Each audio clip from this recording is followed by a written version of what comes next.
Hello and welcome to Canadians with Disabilities and Their Allies. My name is Brent Frain. I'm the host. Thanks for tuning in today. We have a slam-packed show, a big roundtable discussions on affordability and solution-based ideas. And I have a whole group joining me today.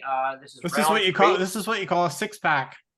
This is called a six-pack, like a nine-pack, actually. Yeah, a six-pack and a half. We need 3 more for the Hollywood Squares. That's right. Yeah. Some people call it like the Brady Bunch or something. I call it the PWD bunch of income-based, solution-based ideas, and everybody has these great ideas, and we're going to pile into all these things. And I mean, just give people money. I mean, money goes around. You give, and then they put back into the communities. And wow, I mean, we're all taxpayers. But the government has to study it more, Brent.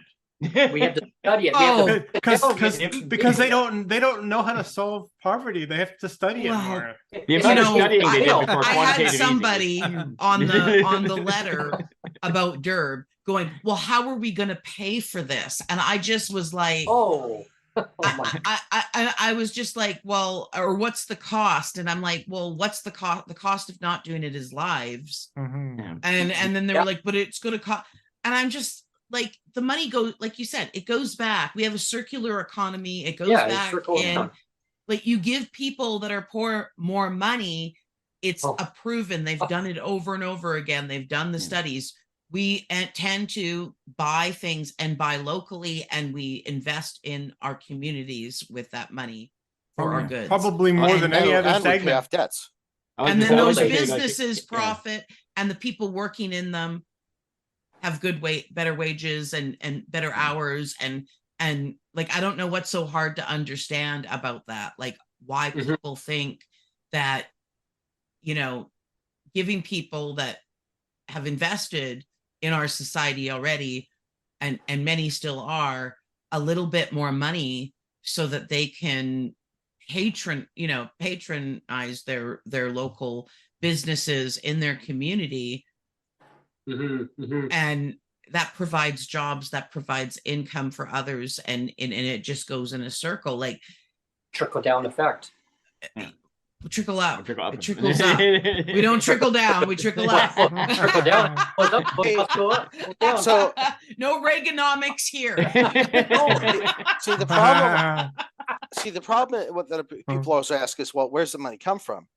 I mean, well, the cost of having people homeless, the cost of having people putting these people in prison when they break the law of stealing something to buy food or whatever it is to put them, they end up in prison, ends up costing us more money than it would be to just go and give them the, for example, I suggest $4,000 a month, because I'm just doing the mathematics here on all of this, is at $4,000 a month, more and more people would not go and consider breaking the law. They would need to break the law to go and have, buy food. They just wouldn't. I mean, that's where a lot of people are breaking the law these days, is to go and steal food. And that's where, so if you solve a problem, you eliminate criminality and the potentiality for criminality.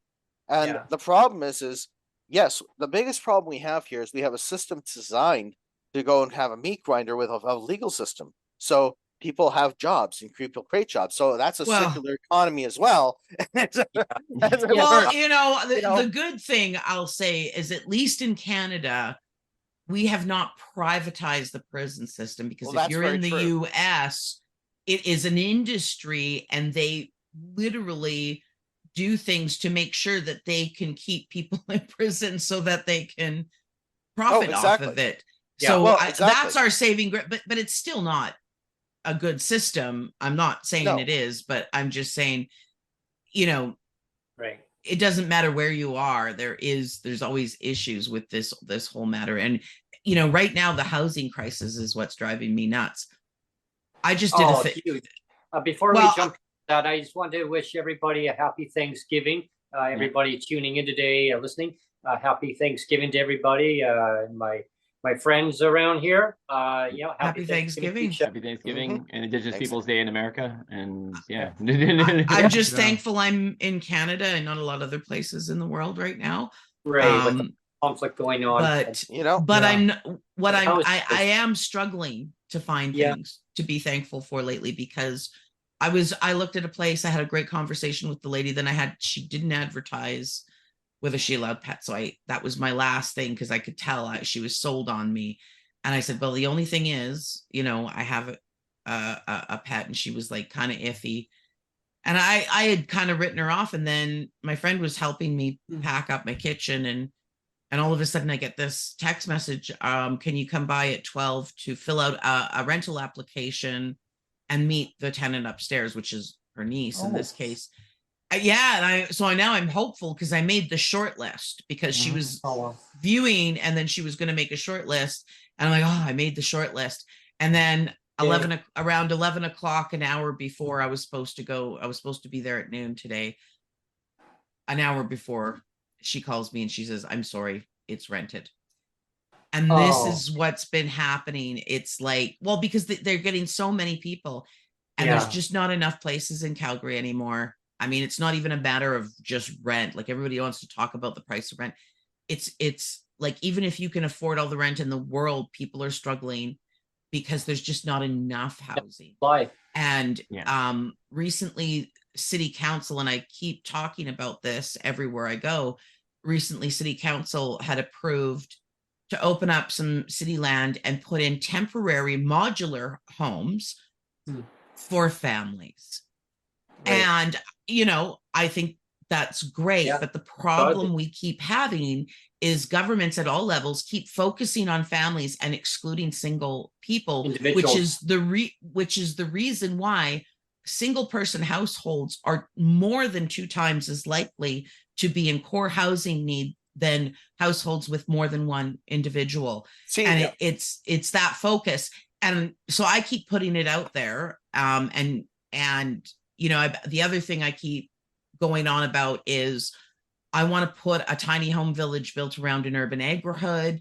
I've been trying to promote that. It's been sidelined because of my own housing situation.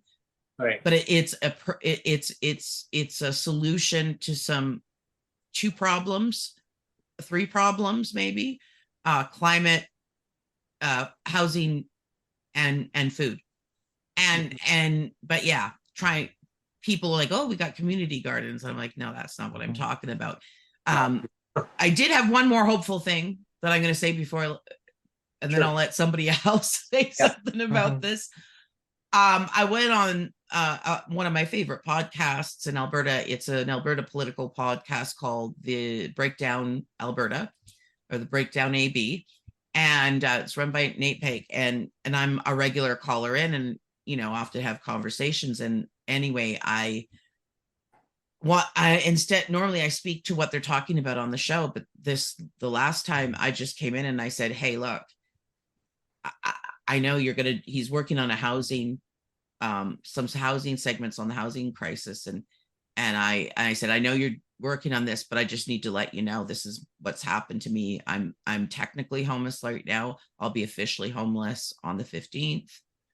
And, you know, this is what I've been going through. This is what the minister, Jason Nixon's office, told me, that it wasn't true that the shelters are all full. But if you talk to every frontline worker that's working in the shelters or trying to get people into the shelters, or they will tell you that they can't get people in. There's not enough room. So, and it was horrible. So anyway, a couple days later, I get a DM, and because they sell merchandise related to the show. And a couple days later, I get a DM and they just said, look, we had a conversation with Nate. And after that conversation, we've decided to do this fundraiser because you're such a great advocate for, you know, disability and poverty and housing that we wanted to do something for you. And so we've done a beanie fundraiser. So they're selling their beanies, and the proceeds of selling their beanies is tagged to help me out a little. So I just, That's cool. Yeah, that's awesome. That's awesome. Okay, Yeah. let's pass the mic over to Dan. Dan, housing. How is it in your neck of the woods? What are you seeing? What are you hearing? Do you have any ideas? I mean, when I say ideas, I mean like solution based, just kind of things about housing. What do you like? Where do you see things at? I mean, obviously there's not enough supply to go around. They're projected there's like this morning I was listening to the news. I tried calling in as same as you, Cassandra, and the show producer answered and said, "Yeah, I'm sorry, we're actually full." Like I'm like, and they knew who I was. Sorry, we're full. I'm thinking, damn it, it was all about housing and about affordability. And they're saying right now across Canada, just for BC alone, they need 1 million new homes just for BC. They mentioned different jurisdictions, Alberta, Ontario, a huge amount. Like there's just a waft of, they're having to repurpose old stock and make new stock for all the population that's booming into the country. But anyway, I was just wondering what do you see things at with housing? Like, do you see it maybe? Like maybe here in Toronto, here in Toronto, I see a lot of things happening, but nothing happening, if that makes any sense. So there's a couple of modular projects in the works. I think 2 or 3 have gone up already. And again, I'm sure it's different all across the country, but here it's treated too much like a business and not like a human right. However, we got a deputy city manager here that I don't know if I'm repeating, I apologize, but Jag Sharma, and I have confidence in him because he's the one in charge of now doing all the builds here in Toronto. And he used to be the CEO of the public housing here in Toronto. Oh, good for you. Community housing. Well, so you know, I'm all for giving the person a chance, and I'm hopeful because we now, whether you like her or not, we now have an NDP mayor in Olivia Chow, and she's hell-bent apparently on making everything affordable. So where the prices are staying what I would call stagnant in new builds, we definitely need more affordable housing and supportive housing with wraparound services. Yeah, just so you know, Alberta and especially Calgary is the most financialized rental housing market in the country. Yeah. And so I hear you. It's to solve the housing. Go ahead. Dan. Sorry. So one of the things, really, in order to solve this housing crisis, we're actually going to have to take a look at this, as if it's a military operation, because that's the only solution that really seems left is we just get the housing market and say, okay, we're going to be building these types of custom houses. It's going to be 20 by 40. This is what it is. There you go. It's going to be built exactly the same. You and your neighbor will have the exact same layout. It doesn't matter. That's just going to be the way it is. It's going to be built with a new technology where it's all going to be built, top of the line, and it could be built in one day. Like tiny, you can make a time, like I've been researching tiny homes versus larger modular, and you can build a tiny home in a day, 16 days for a small modular. And the thing is I've been trying to say, this is not a crisis. This is an emergency, and provinces and municipalities and they need to call this as an emergency situation. True. Like they do with a flood or a fire where people are being evacuated and they call a state of emergency. Well, our housing is in a state of emergency, poverty, Yeah. I mean, and the only, the only solution left is right now is just to go and nationalize the situation of the building of exact same types of houses, so we can just put roofs over people's heads. That's where we're at. Yeah. And and we need wartime measures, like exactly. And that, and I'm as to me, it's like it doesn't seem to me that any of our parties at any level are taking this as serious as it needs to be taken. Nope. let alone for, Because they have a roof over their head, that's why. Well, the Well, other I thing, agree with you. Well, yeah, Nobody, exactly. even I didn't understand until I was in the situation where I Yeah. had to look for housing. I could not fathom Yep. just how bad it was. Like there was nothing in my psyche that could have imagined I was going to go through this until I had to go through it.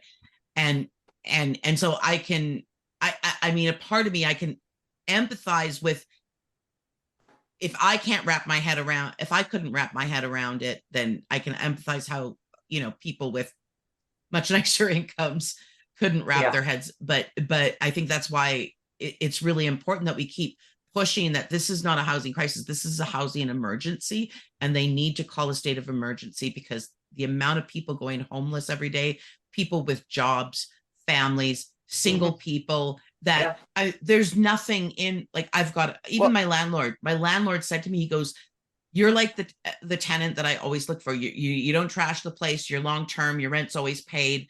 I've got excellent character references as well as an excellent landlord reference. And I've been in the same place for 8 years.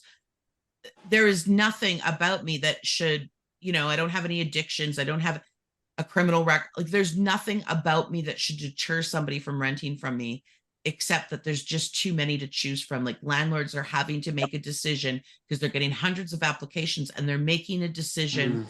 Like, it's like making a life and death. Who am I going to take out of desperation, out of this 100 applicants? Well, exactly. And I was in the same position, I was in the same position several years ago, where my mom went, I lived with my mom, and she sold the condo, and we were living in the Lower Mainland, and, we had gone through applications upon applications upon applications. We finally came across one, right? And I basically called up and I said, what's the situation on this rental, to the back of the company? I said, because here's the situation I'm at, is I need a place to rent by this date. I need to be able to fill out rental papers by this date. And I need to know, if you guys are serious about getting this rented as soon as possible. And for $2,000 a month is what we were paying for this house, right? And that was 4 years ago now. Okay, so that place would rent for about $3,000 to almost maybe $3,500 now, right? At least.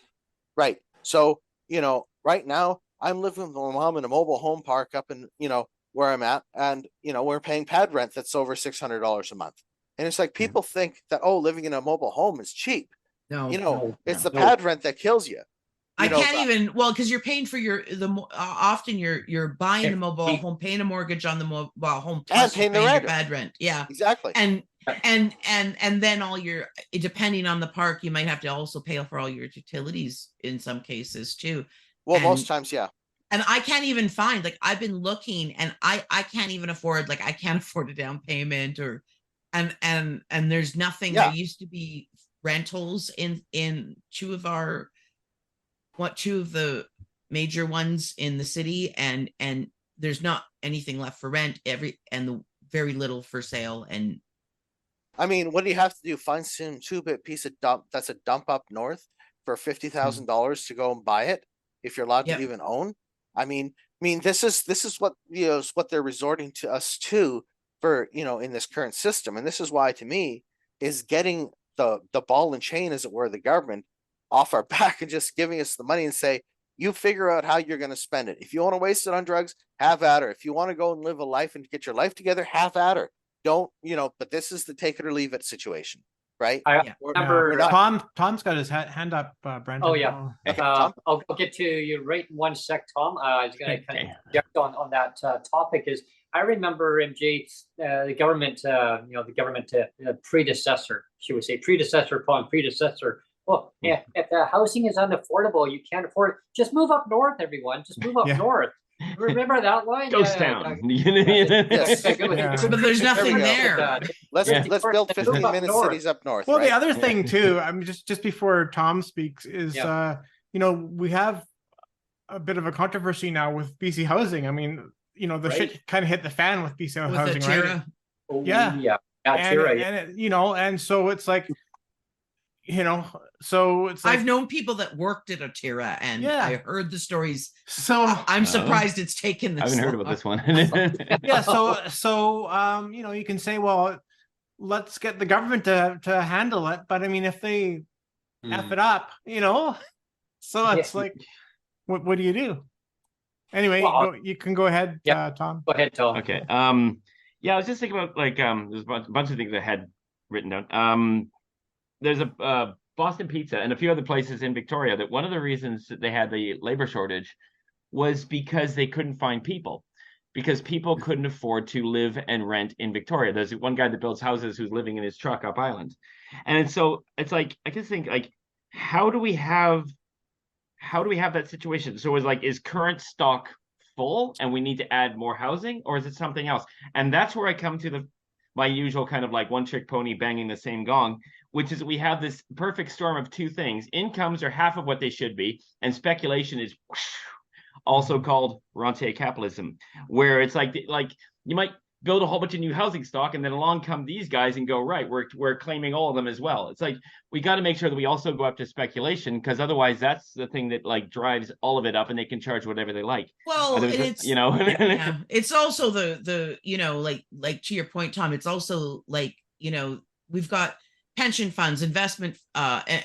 trusts, all these publicly over and above REITs, but all these publicly traded entities, and what they're doing is they're buying up all the housing stock and pushing normal home buyers out of the market, and smaller landlords that might rent out a secondary suite in a house that they live in.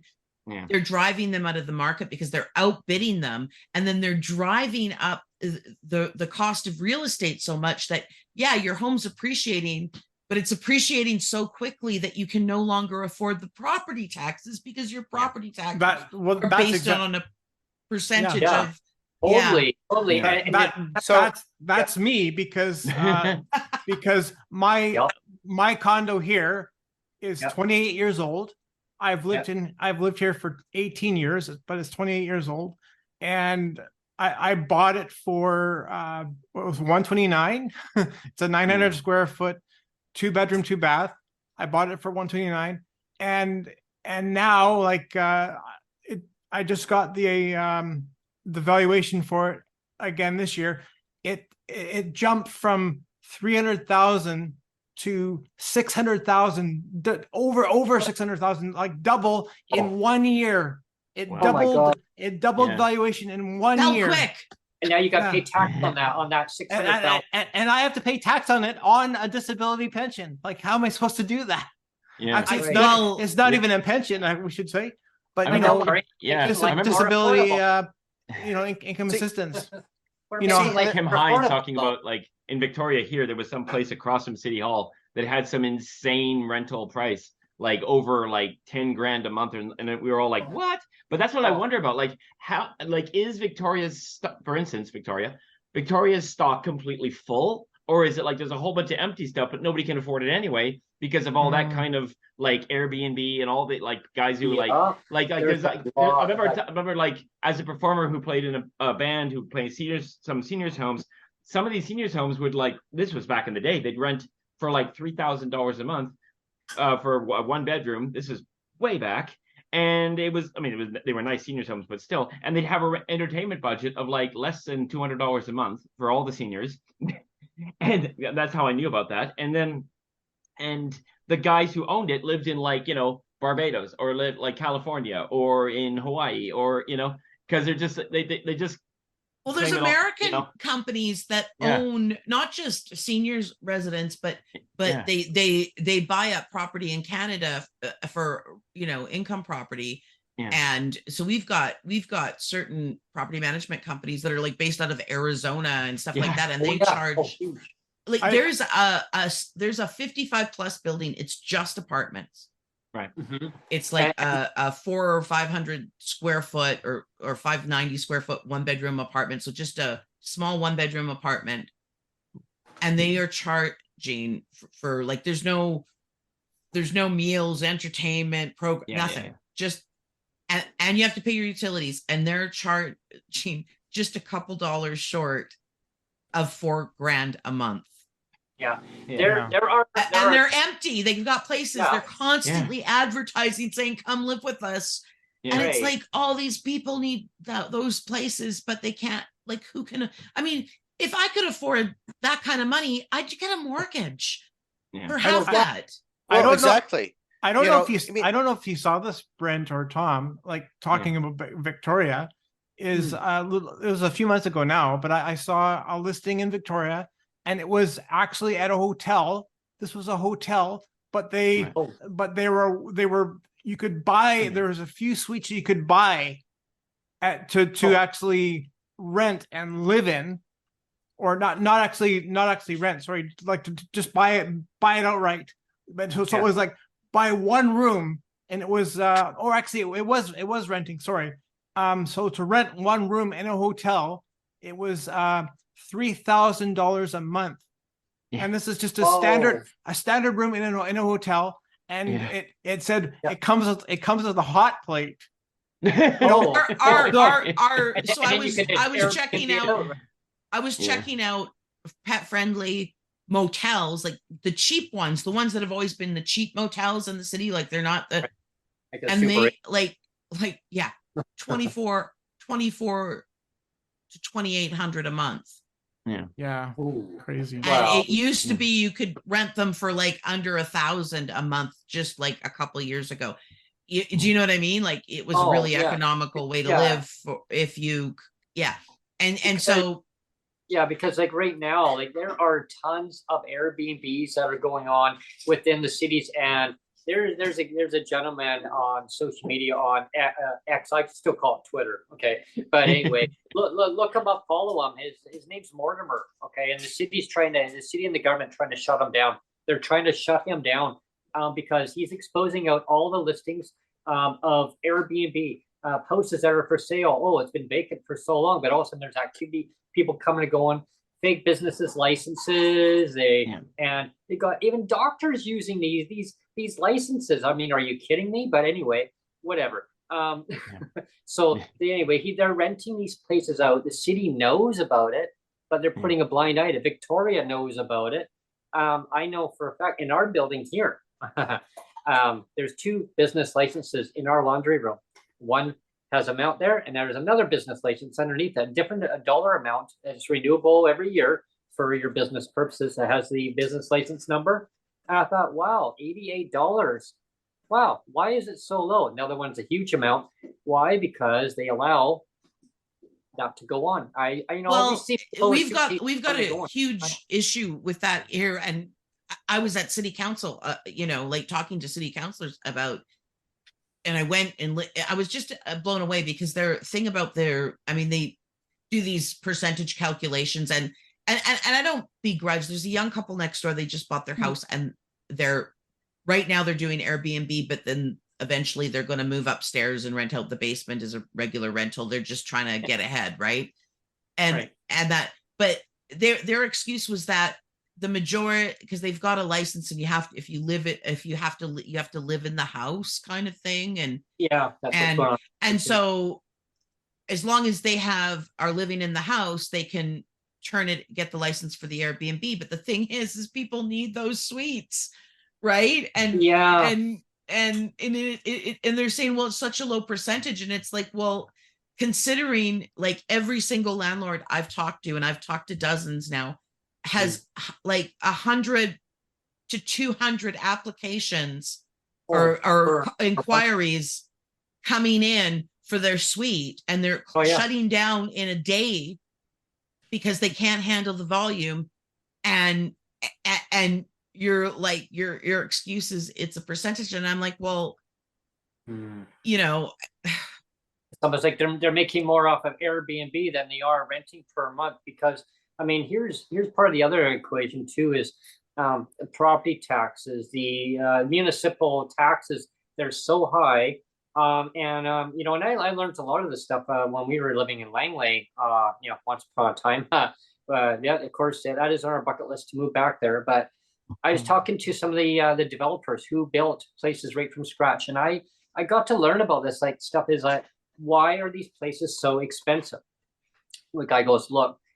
my crew, I got my crew here. He says, there's the foreman over there. So I was talking to him and I got to know them. They tried running me down with their bulldozer because they were trying to build the other building and deliberately, laughing away. But anyway, joking around. And I brought them over a case of water one time, because they were just boiling. They were sweating. It was just, and I had this whole caseload of water. I had just lots of it anyway. I got a really good deal on it. And I knew we weren't going to drink all this water. So I brought it over for them. Why not?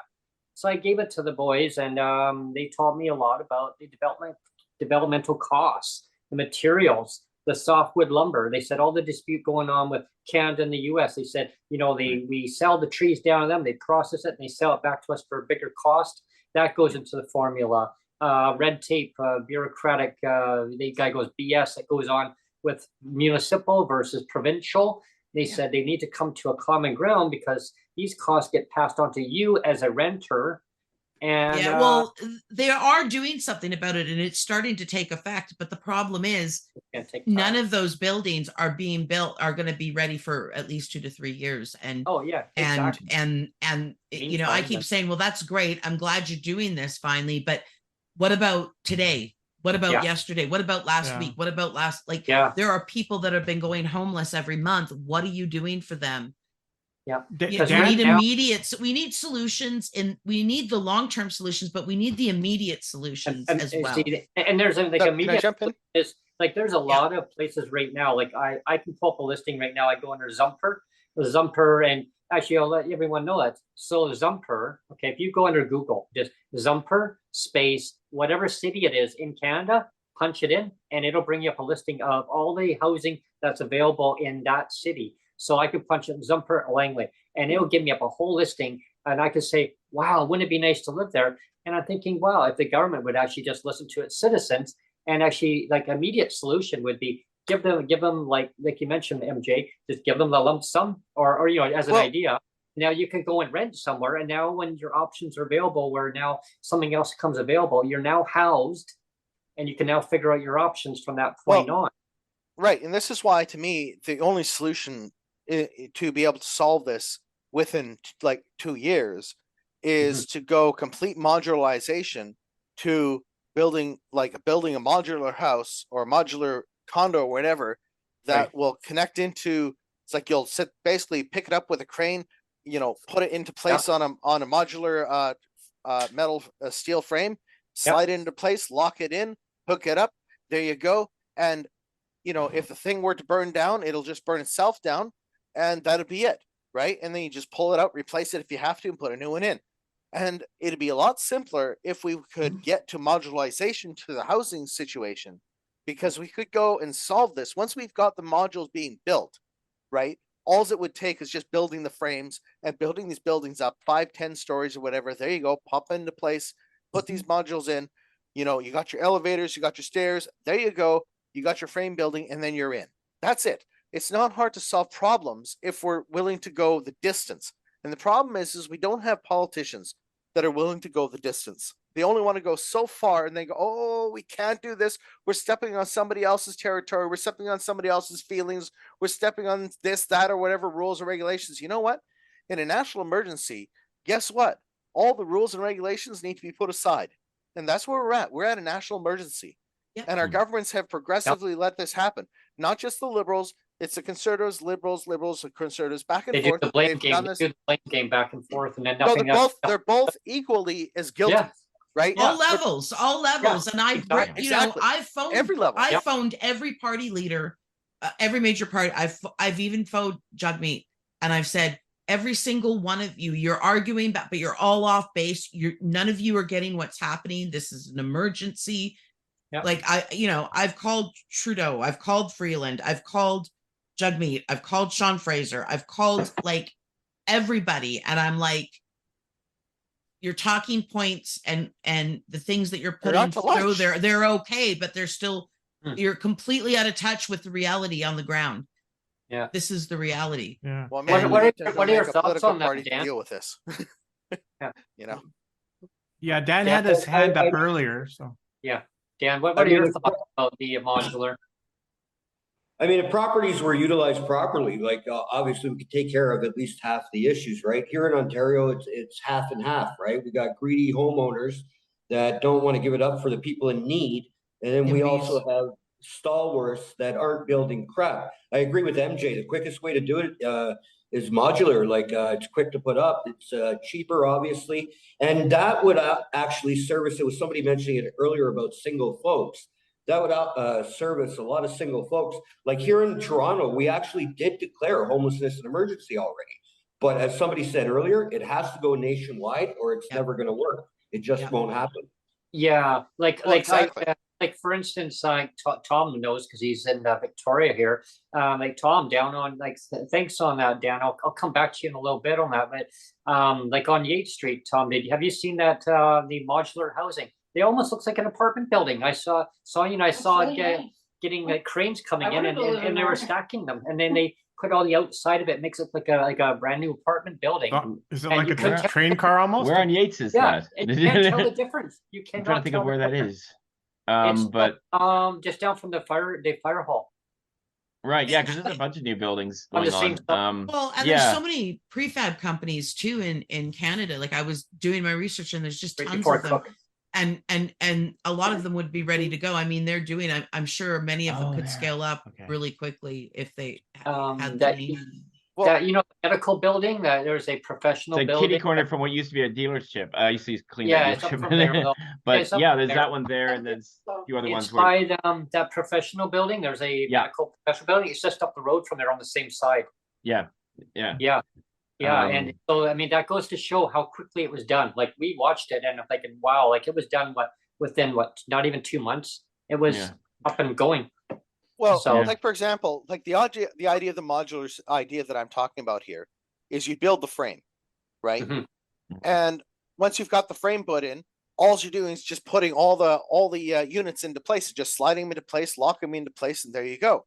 And they'd be built over here. Well, the frames would be put in the location, and once you have the frames in the location, all you're doing is just sliding things into place and hooking it all up, and there you go. And if we go with the new 21st century design of buildings where we do LED lighting in the ceilings, instead of, because that there will lower your power bill by, and we go with, the new levels of technology that are already being explored, it would lower people's cost of living even further. I mean, a lot of people don't understand, the costs of these buildings can be even lowered because the only major plugs you would ever need for 220 would be your washer, your dryer, and your stove, and you need your fridge. But here's the thing: is you've already got 12-volt fridges, right? That go in your campers that are full size, right? A lot of people don't realize. So the new technology is power over Ethernet, right? And that's the idea of we run 48 volts with 115 watts max, and most things running DC aren't using that much in the way of voltage. A lot of people don't realize that. Right. Here's a part for Neil to put in on his little blooper part. Yeah, here's the one for about tiny homes. Yeah, listen to this. Build it. PWD can live in a building. Well, I mean, so does size matter or what? Size matter. I mean, I figured 20 by 40 would be big enough for most people. I mean, and 20 by 40. I'm not sure. Can't remember what the square I've seen some innovative tiny homes built with universal design for people who have built them for like their parent that still wants to be independent, but they want to put them on their property or whatever. And and they're completely, wheelchair accessible and walker accessible or whatever. And I mean, the one place I looked at, I mean, they had a deck that if they wanted to move it, they just slide the deck and the guard under it, but they can expand it in different ways. It was amazing. And so it's I've been pushing for this. Like there's just so many solutions, like you said, and there's even companies doing modular tiny homes. And I've talked to a couple. I said, have you looked at doing them with universal design? This is why. And they've been very interested and have come back and say, you know what, we're going to look into that, because it's it's not just about disability, it's about aging in place, but it's also about economics. Like they're even building, a lot of companies are even moving to sustainable green building materials as well as energy efficiencies and we truly have to look at the, let's put it this way. I mean, the way we build our houses. I mean, I watch this guy called his Matt Farrell. He has a YouTube channel called Undecided with Matt Farrell, and he, Oh, yeah. and he talks about all this green energy, he talks about all this technology, the insulation, all the rest of this stuff. And he recently did a video in the last week or so about how poorly we design our houses in North America, and it's deliberately designed this way, right? Mhm. And if we actually design them to the latest standard, right, our energy efficiency would be absolutely perfect in comparison to what we have now. I mean, our costs to go and heat the places would go down, and you could, operate with a lot less power all the way around. And this is the problem with our designs. And this is where, when I'm talking about modular designs, is Mhm. you would have to include all of this latest technology, because there's no way to get around it, because the amount of power that it costs to go and, that we waste, actually waste. Well, and because- there's companies David, already doing it, currently. MJ. Like, Right, right. yeah, it's like, it's they've got ceiling fans and light fixtures that already operate using power over Ethernet, right? I was looking this up a while back. There's a motel down the States where they converted all the lights in the place to power over Ethernet for the entire place. The town went out, had no power one day, and they had power. Why? Because it cost them like a heck of a lot less to go and power the place. And Mhm. when we take a look at all the technology that we currently have, our televisions, our computer monitors, our laptops, all of this technology, our phones, all go, it's like we plug it into the wall to a 120 outlet, when we could be just directly plugging it into a power or Ethernet connection. And there you go. we got Yeah. wireless charging now. I mean, how Oh, long exactly. is it before we Yeah. can do It's everything not amazing. wirelessly, like Tesla was looking at? Like, I just worry that if you have everything by internet, then it's going to be like Google. You're going to say, Well- turn off the lights, and Google will say, sorry, I'm not going to do that right now. Well, no, you can have Like- you can have them set up so it's an independent to your house, right? So it's not Yeah. connected to the internet. So it's yeah, like your not private- the greater internet. Like the You know power- that right. that line from was it the year Open the pod- 2001 where open the pod bay doors, Hal? yeah, like he says, and then Sorry, Dave, I can't do that. yeah. Yeah, well, exactly. I mean, well, no, the idea is, I'm still thinking that I definitely don't want to connect it to the internet or being a smart system. I'm not for that Right. idea. I'm Hmm. for having the technology available to be controlled directly at home, and you have just your one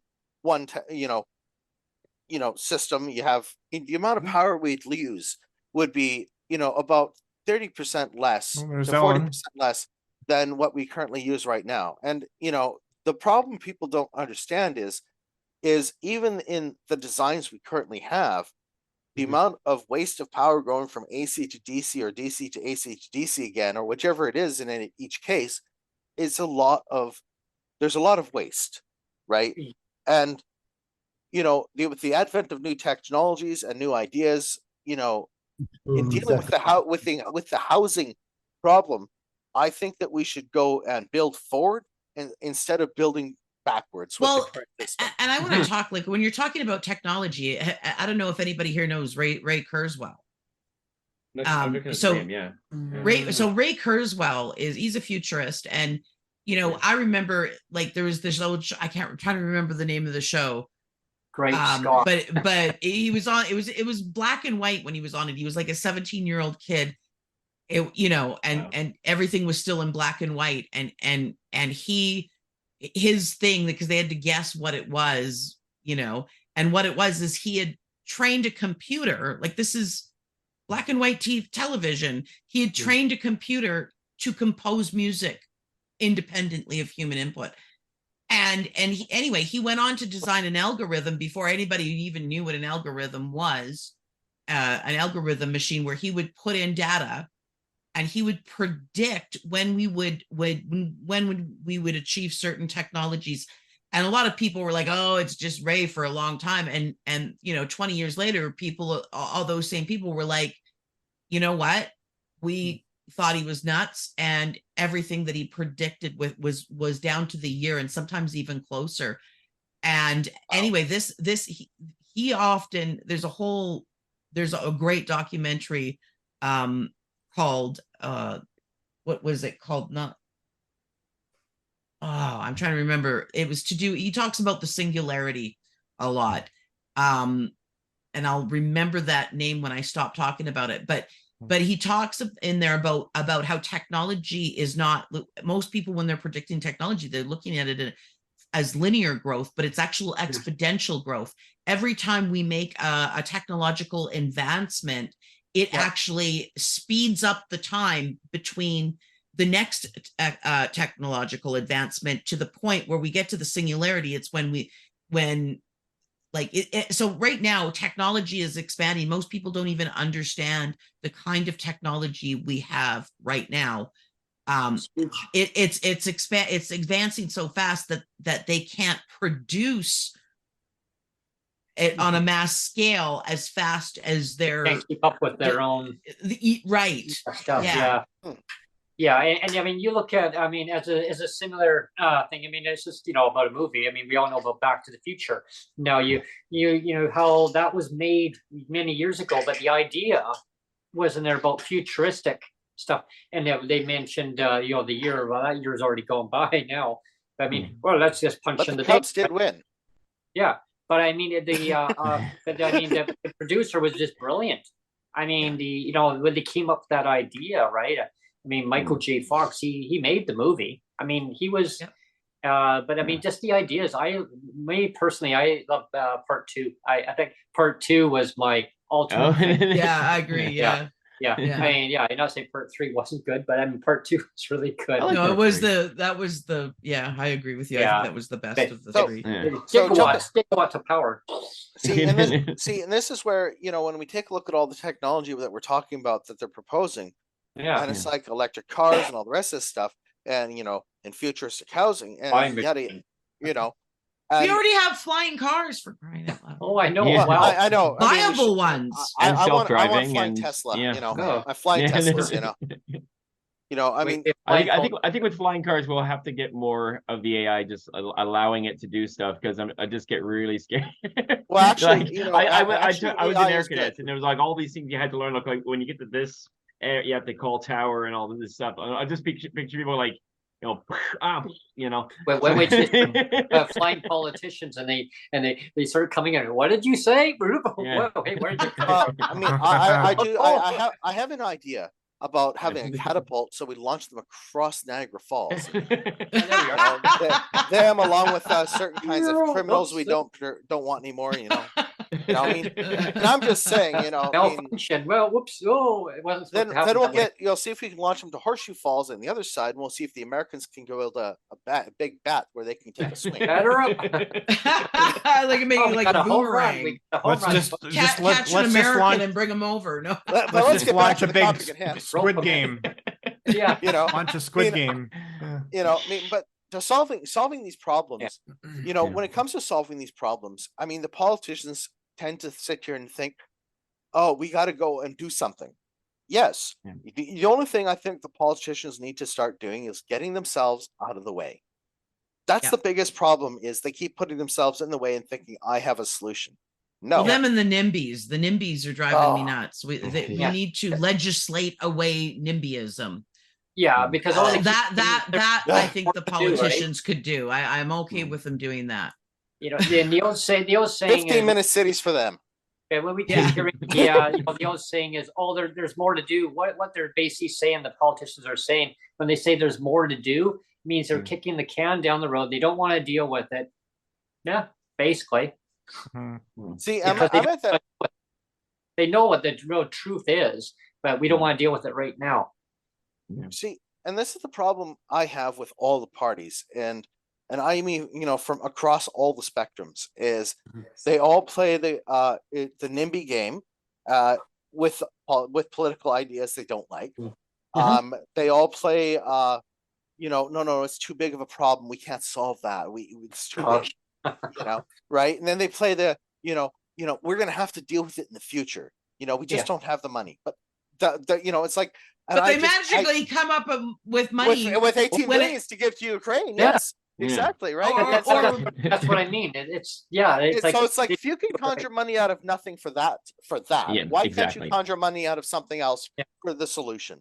And Yeah, to like me, no government looks at like a weapon system and goes, that costs how much? Oh, we can't do it then. Like you look at like Yeah, exactly. all that Right. stuff I'm talking Canada, about let's- Roundtableism and all that sort of stuff, the money flowing up to these guys that own everything. It's like, well, there's your question of how do you pay for it? Get it back from them. Use things like land value tax, financial transaction taxes, other things like that, and put the money back into the people, and that can actually Well, drive if you some of the close- technological If things you that can close happen. the loopholes at the top for the richest, what you've got multi-billionaires Yeah. that have all these tax loopholes and ways to get their money out of the country. And if they actually tax them at the rate that they're taxing people at the bottom rung, then they would pay for that would pay for everything. And I'm not saying don't tax people lower, but if they just tax them at just the same rate.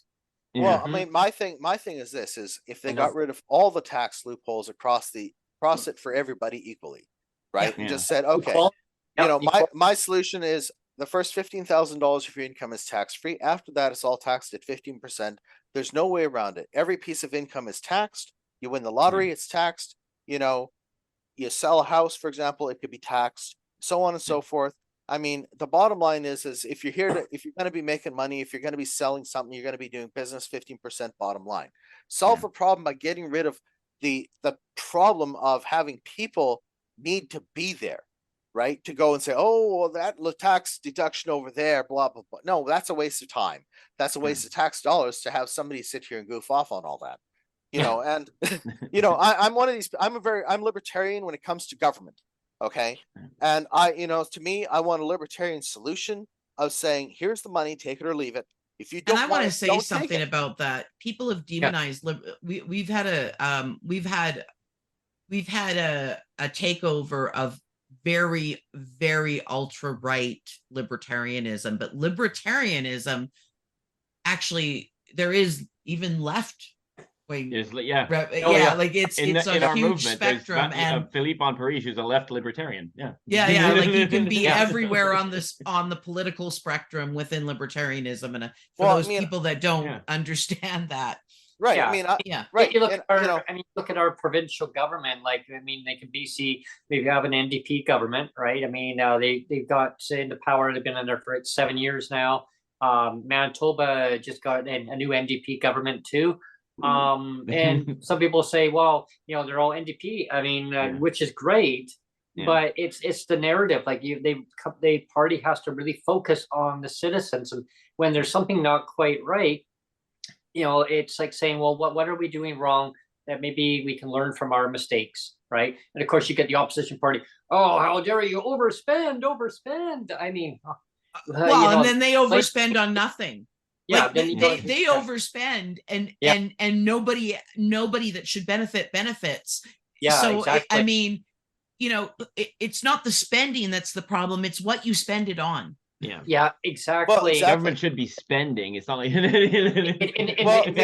citizens invest in your let citizens. the road just go. Well, to me, if you invest in the citizens will spend the money with the corporations.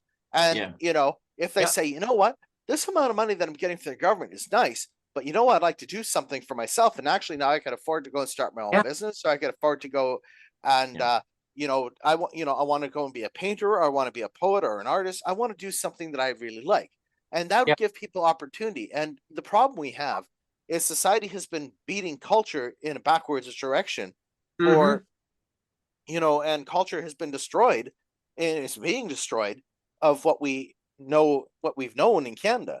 And the problem I have is when it comes to solving the problems, getting the government out of the way and allowing the people to figure it out, like getting the, you know, instead of legislating this or that, or passing a law that says that, oh, if you have hurt feelings, you could be charged. I mean, let the people solve the problems. Let the people come to the solutions, and maybe society would get better and go, oh, well, I didn't know that. I learned something today. And get, instead of creating, you know, all where these are. And to me, I'm for small government as much as possible, and for them only doing what we truly need them to do. Like we have public health care. Well, that's where they're at. Let's fix the healthcare problem forthwith. Let's stop playing games with it. Let's stop goofing off with education. Let's get these kids to be actually educated in things that matter instead of sending them out in the world being absolutely useless. Right? Well, I mean, not Yeah. even there's kids that don't even, you know, the They latest can't spell. they don't even know how Yeah. to cook for I know. themselves or you know, they're which is just It's I know. mind blows boggling. my mind. Yeah. And We but have, I agree. And I was gonna say, you know, like I'm with you, MJ. Like I think you're right. It's a matter of, you know, it's investing in people and what people need. And you know what, when I was a single mom and I'd get daycare, but I often couldn't find work within the daycare. But you know what I did? I was I was collecting a welfare check, but I was also doing as much as 80 hours a week of volunteer work for an organization that I was really passionate about the cause. And so this idea that you're giving somebody something they're not doing, most of the volunteer work is and unpaid labor in this country is done by people that are collecting and without that are collecting social supports. Well, and without us, I did a lot of those it. places wouldn't survive. Yeah. Well, and a lot of these things that currently exist that are in place to help people that are disabled or poor or disadvantaged those jobs would eventually go away as well, right? You know, and unfortunately, this is in solving problems. Things jobs end up being sacrificed, just like when we went from horse and buggy to the car. The poop shovelers, lost their jobs. That's just the way it happened, right? They had to go and get retrained and move on to something else. Yeah. So in society, we need to move forward. Yeah. And that's just where it's at. We have Ellen on the call now. Yeah, we need to let Alan talk. Alan joined Oh, in. He's Alan, got his hand Alan, up. you missed the tiny home segment. You came on just after. And I saw his he had a giant reflector for you must have Yeah, been it was on like I saw that. Yeah, that didn't work at all. Yeah. That was right out. That was the old hook off the stage. There you go. Yeah. You I thought you were can't taking pictures of yourself there for a while. You can buy a backdrop stand that is the same material. It's just a huge rectangle. This is more. I was trying to use my deflector, which I would usually have a model hold while I was doing a headshot, so light came back at her. I can't really show you, but one side's gold and one side's silver. Can you raise your camera a little bit, Ellen? Just a little bit. Oh, there you are. Go. Yeah, there you go. Sometimes Perfect. I'm not. A bounce. I'm That's on it. my A iMac, bounce. Yeah. sometimes It's like more. there we go. And No, my from phone filmmaking, is it's at like its it's called a lowest bounce, spot, like so it's light. higher than my Yeah. temporary desk. My desk is a bunch It's of like people, Magic TV, so sometimes my Mac will slide back on its hinge again. Oh, there you go. Oh, yeah. Trying to keep Yeah, so we were talking about tiny homes there, Alan, and how efficient they would be to build them in mass production, how quickly it is just stack, boom, boom, done. You throw some stairs, elevator in there, bada bing. I think one of the things that we have an opportunity as PWD to do is, now that the NDP have got a foothold in Manitoba, is to pressure them into doing what the Liberals did in Ontario, which is create a UBI, even if it's a pilot. Yeah. That pressure, and if you can get another province to do it and another province to do it, even just one province doing it and it being a success story, will put pressure on the conservative governments who don't want to lose their popularity. And people go, well, if they're going to do a UBI in Manitoba for 3 years. Oh, yeah, it's like they had that back in the 1970s in Manitoba. Manitoba, Dauphin, Manitoba. Yeah. Just a quick thing. I think The name of the movie that you all need to watch with Ray it's a documentary about Ray Kurzweil, is called The Transcendent Man. Okay. Oh, okay. I looked it up. I saw the singularity is near, but that's the book. Yeah, no, The Transcendent Man was the very first one, and then he's written a bunch of books, and yeah. Transcendent Man? The Transcendent Man. Right. So I think we have an opportunity, especially with this Indigenous premier, is to really push some Or just transcend it. Right. is to really hammer into a UBI needs to happen as AI really gets aggressive.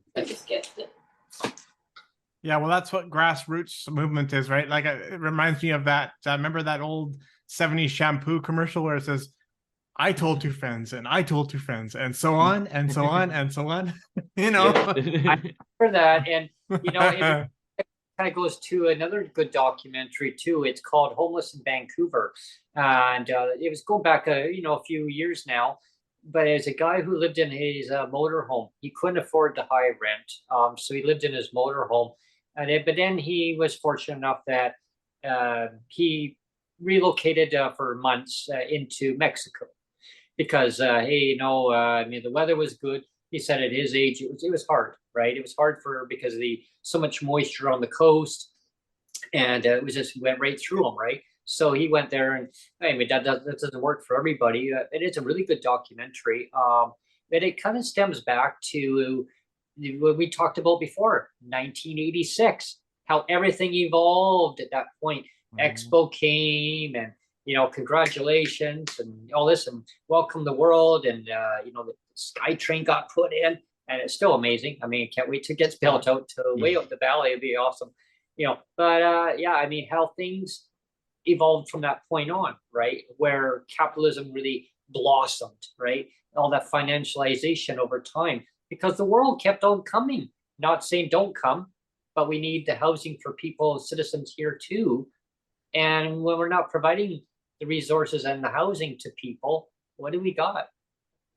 Well, I think the other thing we need to look at is, and this does connect to the tiny home community. With Screen machine. I remember that. Okay, Oh yeah. if you guys want to a UBI, then create some kind of provincial program that allows a disabled person or a low-income person to get a tiny home, or to mortgage a tiny home where the amount they have to live on is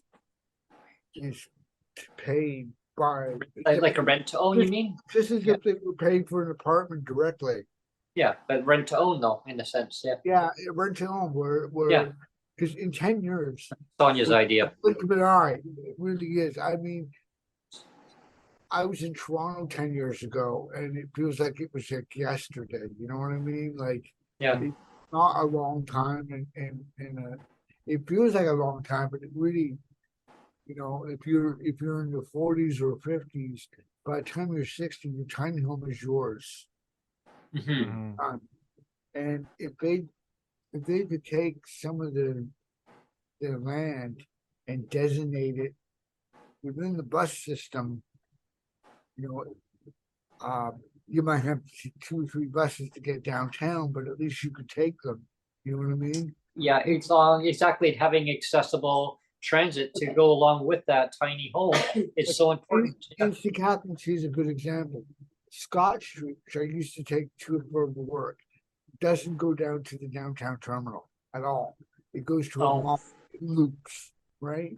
So even if the tiny home communities were on a loop like that, where you had to go to the mall, if you wanted to get downtown, you had to transfer at that loop. I don't know what they call it. That transport point. They have a transfer point. You mean technology? Yeah, but I mean, I think certain cities have.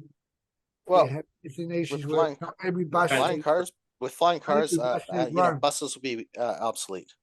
Yeah. Not every Transporter bus, number one, please. not every bus they run goes to downtown Flying buses. terminal. Right, them on a loops, a transfer point. So if you had land that was like maybe 20 minutes from downtown core with tiny homes on it, and in order to get downtown to do your banking or to get to, you had to go to the mall anyway. Yeah, Almost reminds me of like George Jetson. Remember the Jetsons? Yeah. Like the landing path. And he's like he walks on the platform right under the suitcase. Anyway, there's a honeymoon season with this new NDP in Manitoba, and I think it's a real opportunity for people with disabilities and people who have or the gay community or the LGBT community to really push for some kind of housing solution. And I think the tiny home one or a UBI platform could be the way to go, because if you get one province who's really about affordability to pressure the other provinces who are backbenching it, the other provinces are not going to look very good, and their popularity vote, the party will go down even further. So Doug, in interaction, even though Doug Ford's popularity is already low, I mean, he could plummet if the premier of Manitoba said, we're starting a UBI starting in the new year of 2024, and it's going to for 3 years, and 10,000 people are eligible from various cities within the province, and it's up and running, and we have literally signed a deal already. It's happening. People will be picked out of a lottery, whatever. Yeah, because I think isn't there something going on in PEI right now? I think there's a pilot, isn't there? Like a basic income. There's I believe it's there's support for a pilot. Yeah, or support for there's I just saw this recently. They have something going right now, which is a little bit better than normal welfare, but it's not basic income yet. But they also have an all-party consensus on wanting to do a basic income demonstration in PEI, and they're waiting for the federal government to get on board. There's also some interest in BC. But I ran into Wab Kinu's work back when he was a journalist with CBC, and he was a former hip hop artist.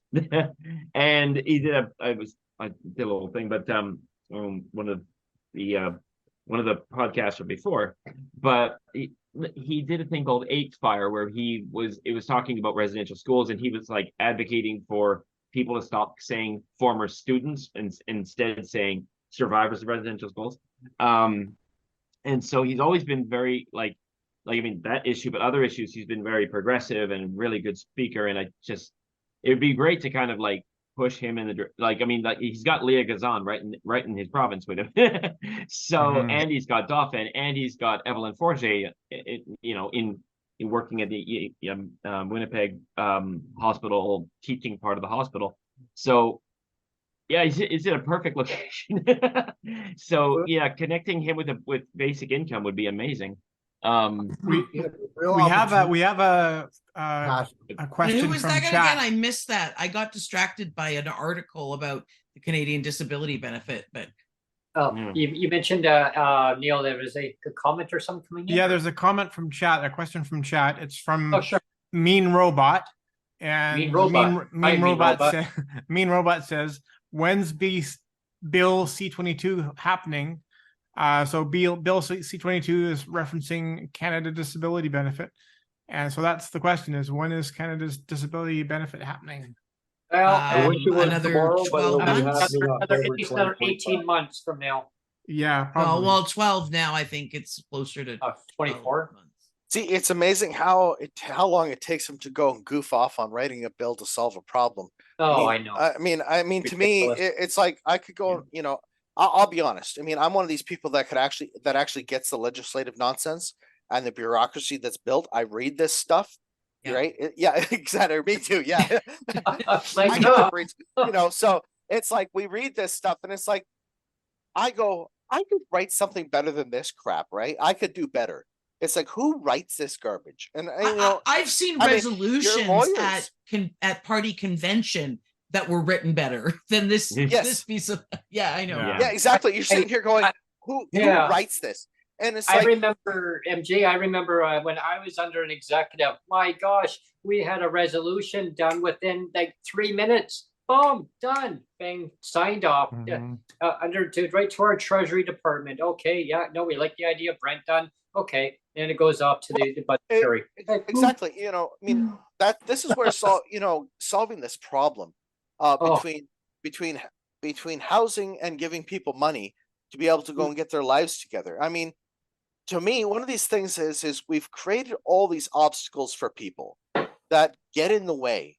And it's like you get behind on child support, for example, you lose your driver's license. That's really helpful to solve the problem. That just makes the problem worse. Right. Well, yeah, exactly. Because then they can't get a job, get to their job. Exactly. So now, child support.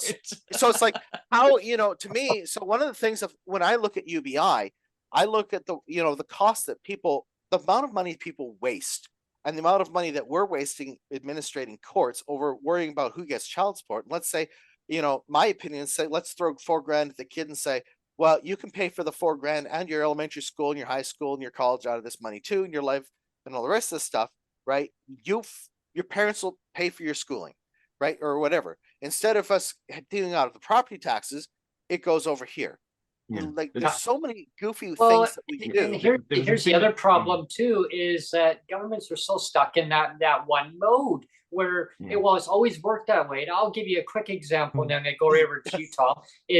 I remember under executive. Now you guys are going to find this funny. Well, I said, well, I've got a resolution. Oh, okay. And so you put your hand up to speak, right? It's like, yeah, you wait to be speaking. So I put my hand up. Yeah, go ahead, Brent. So I come to with an idea because we'd have under executive, they'd have coffee and tea and cookies out there and some little donuts and I said, well, you know what? I've come to an idea here. What? Hey, why don't we just go to Tim Hortons and I can get a whole canister and we could do things cheaper than the way they were doing it. But we've always done it this way. I go, so hey, that's his idea. How's that work? I said, yeah, but it's going to be cheaper. You can get more value for your dollar. Oh, it doesn't work. Are you worried more about the dollar amount? I go, yeah, hell yeah. You get more bang for your buck. And then, but now they had to debate it. Get this. They had to debate a coffee canister. Oh, because it was going to be break down the metals within it. It's going to break down. Is it plastic or is it aluminum? I said, oh, for God's sake. And then we had the former former MLA who was actually on there, and he got up and he says, and he actually interrupted me and he goes, Brent, can I say something? I go, you know what? I said to everybody, because normally we're supposed to be all so political, taking our turns. I said, you know what? I'm done. I'm done with my conversation. Go ahead, Leonard. He goes, okay, everybody, do we all have to play pissy potty here? I thought, potty and debate about a freaking canister. He says, done, maybe we'll get one. Well, I mean, this is the problem. Is there's too many people figures they need to be chiefs, right? Yeah. And it's like, well, I want my opinion. My opinion is better than your opinion. I don't like you because, or I don't like your opinion because, the way you talked to me 3 days ago in the last conversation we had. I mean, the amount of, I know, like literally the amount. You're too passionate and you're interrupt. Yeah. I got to tell you, I mean, when I sit here and I listen to people make excuses, it's just like you get that point where you just want to reach out and touch someone, Why am I still your producer, Brent?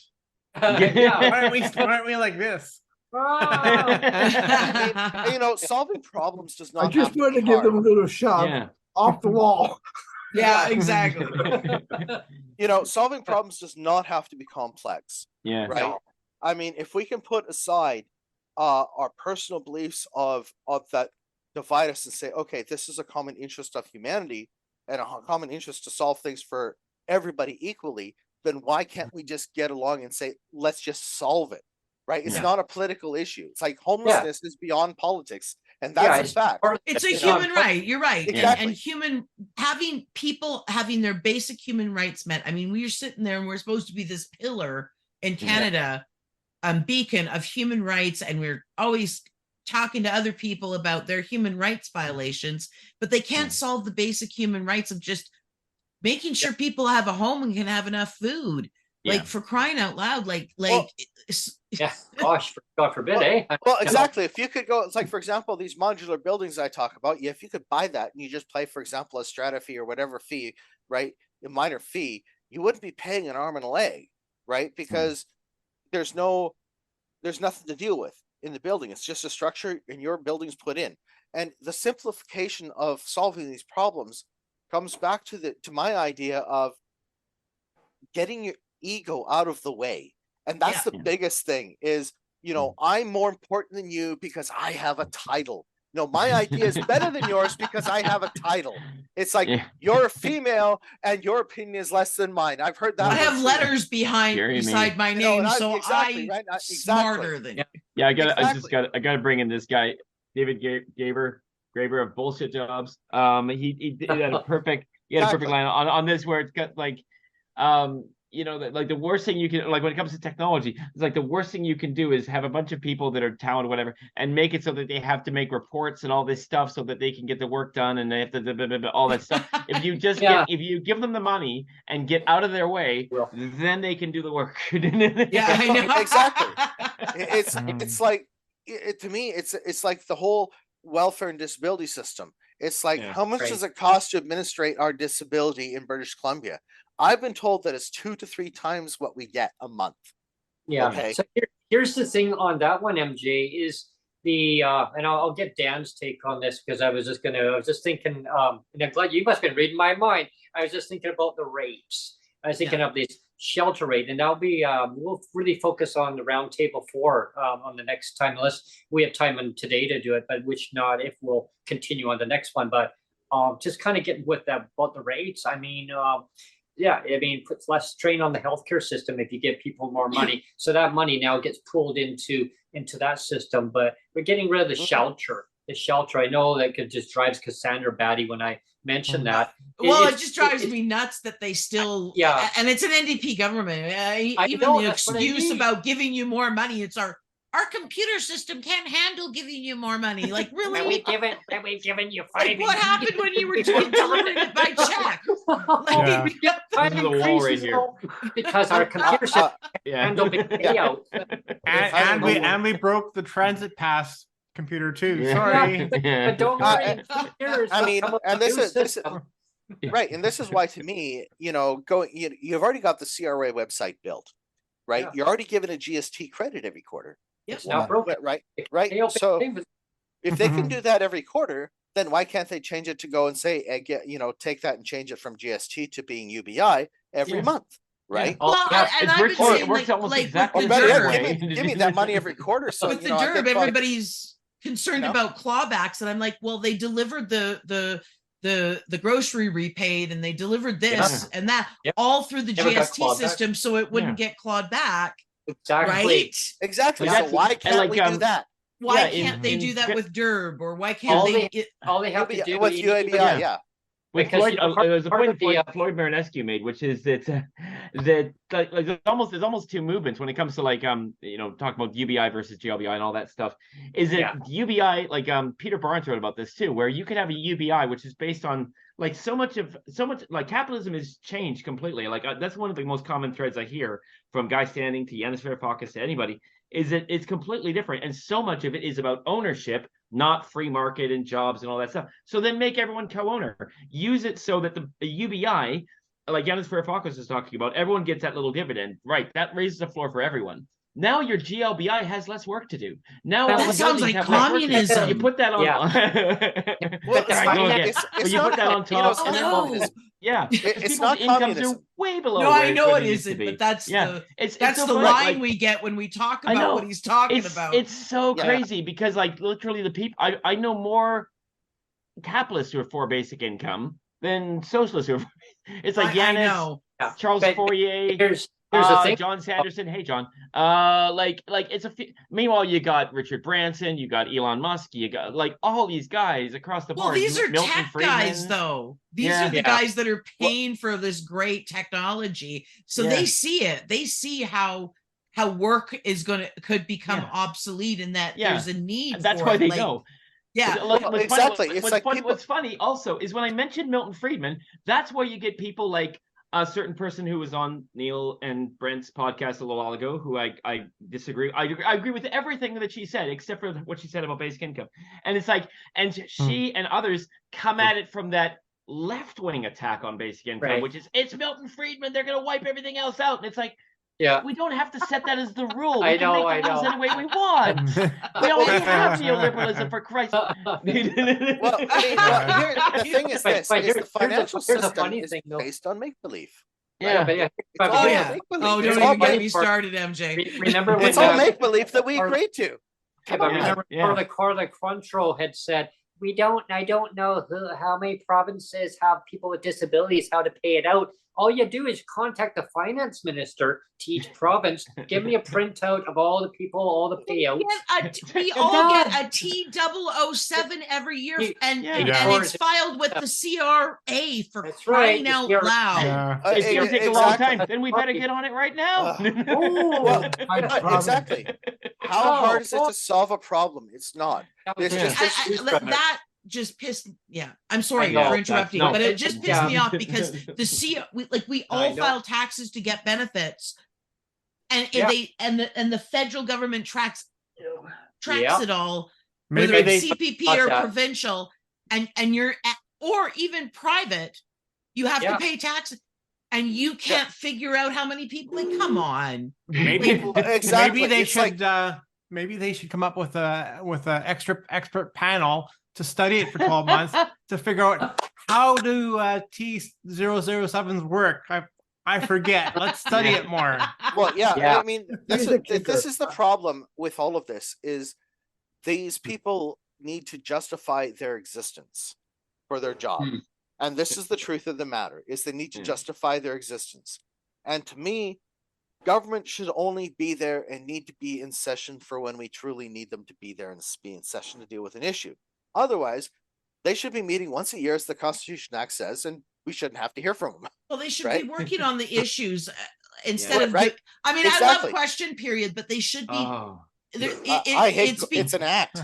It's Yes. it's become this thing where they put on a show and they're not actually getting to the meat of It's things like, and doing the work on the legislation. Exactly. it's just them lobbing at each other, and neither of them Yeah. actually listening to anything. Yeah. Anyway, it's just It's I like, can't. I what? can't.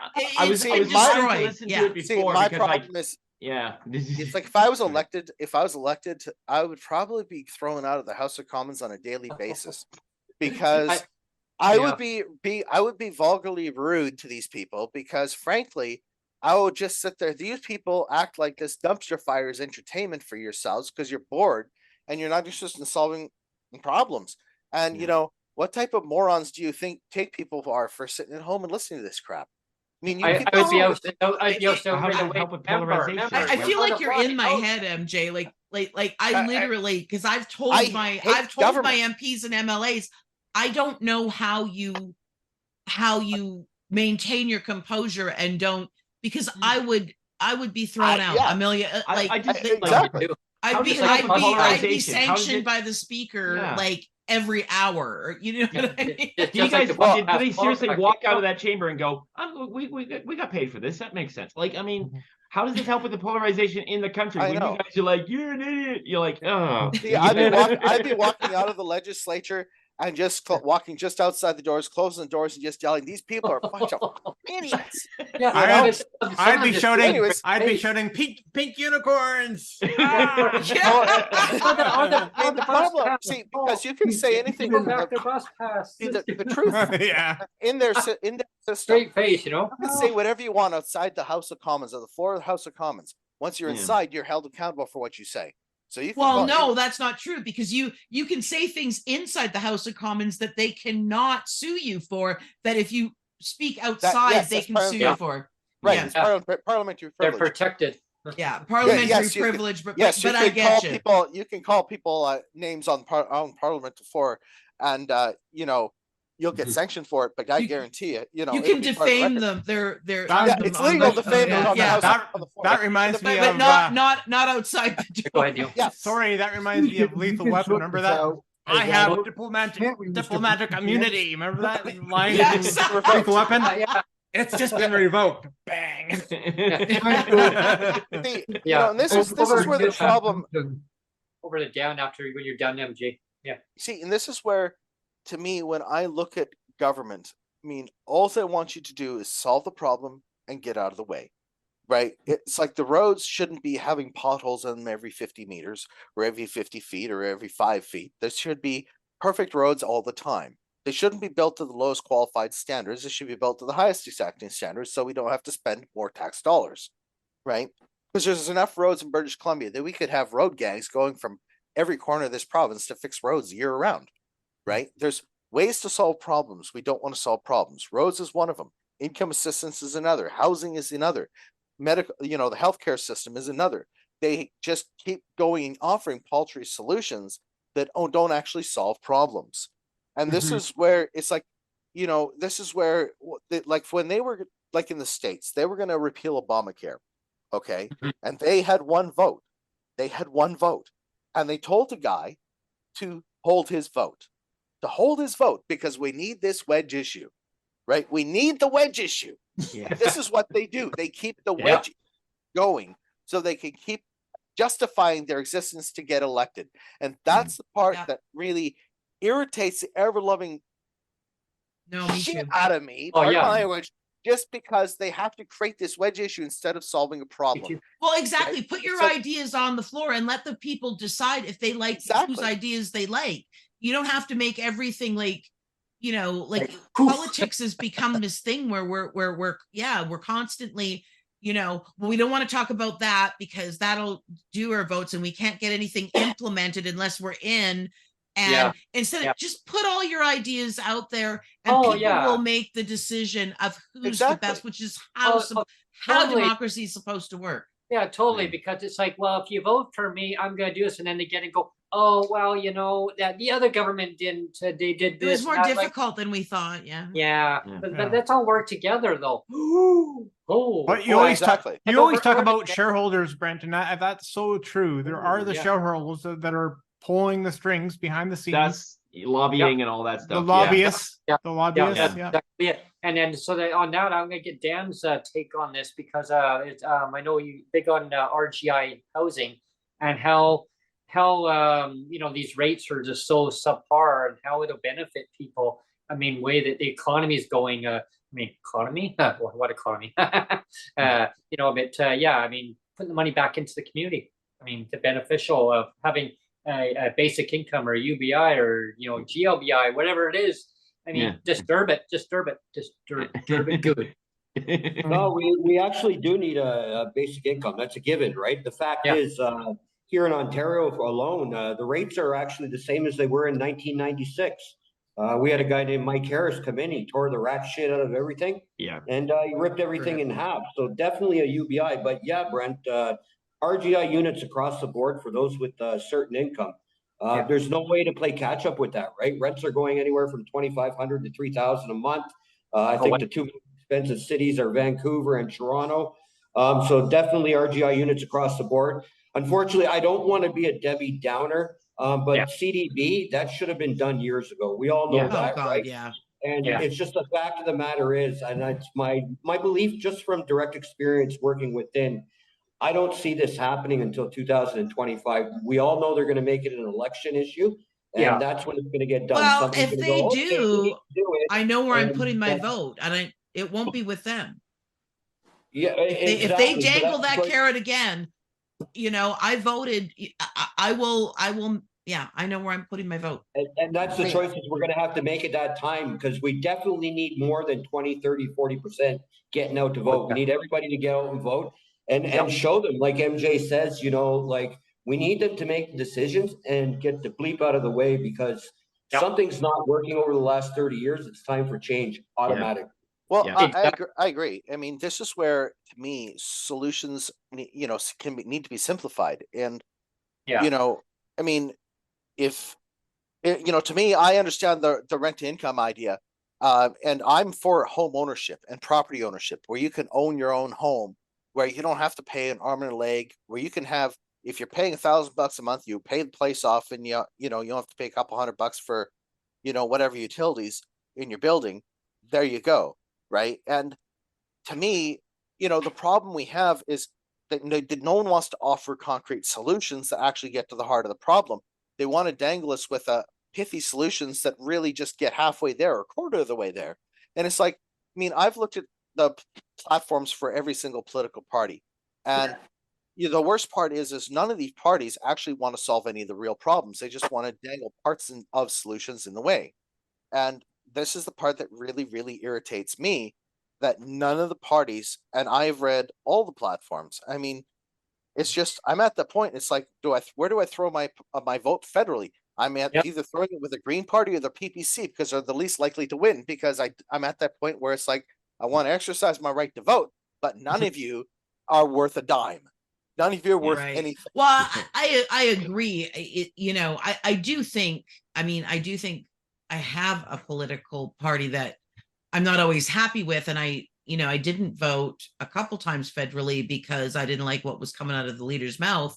But at the same time, when I'm looking, what I don't want is, for 150 years since Confederation, it's been we've been playing ping pong between conservatives and liberals, and nothing is getting better.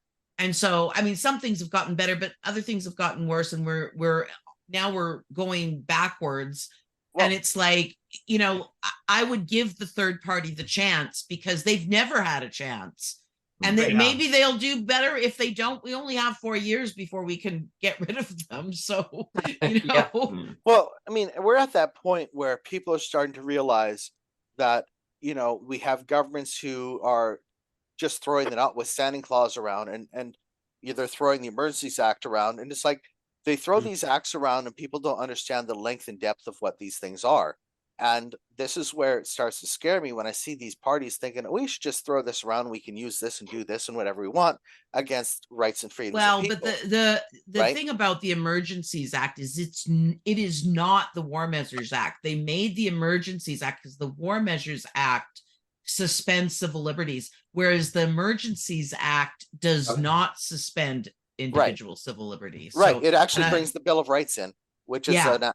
It brings, a lot of people don't understand when he invoked that, it brought the Bill of Rights in, as well as the Charter of Rights and Freedom at the same time. But let's get back to the topic at hand here. But I just wanted to clarify. To the topic here is solving this housing issue and the UBI, either UBI or GLBI, or whichever way we go. The best solution has to be, quite literally, giving people the freedom of choice to make the decisions that are best for them. Because in the current system, on disability, it's like, if I were to go and be dating a girl that wasn't on disability, I'd get cut off because she goes and makes too much money. If I'm, or if I date somebody and I get married and she's not on disability, I'm completely out of luck. Or if I marry someone or I'm dating someone, and if I'm there part-time, I could still lose my disability just because I spend part of my time there. It's like they make all these rules to find reasons to go and cut you off and to torture and abuse you for no particular reason. And I think that, quite literally, all of these rules and regulations that they've created quite literally violate the Constitution Act. Because legislative policies. I've talked about, you and MJ, you and I have both talked. I talk about this all the time and people have told me all the ways we can't do it, but it's a charter, because they think you have to go through the human right. It's a charter violation. What we really need is a lawyer with some imagination, like the one that did the whole,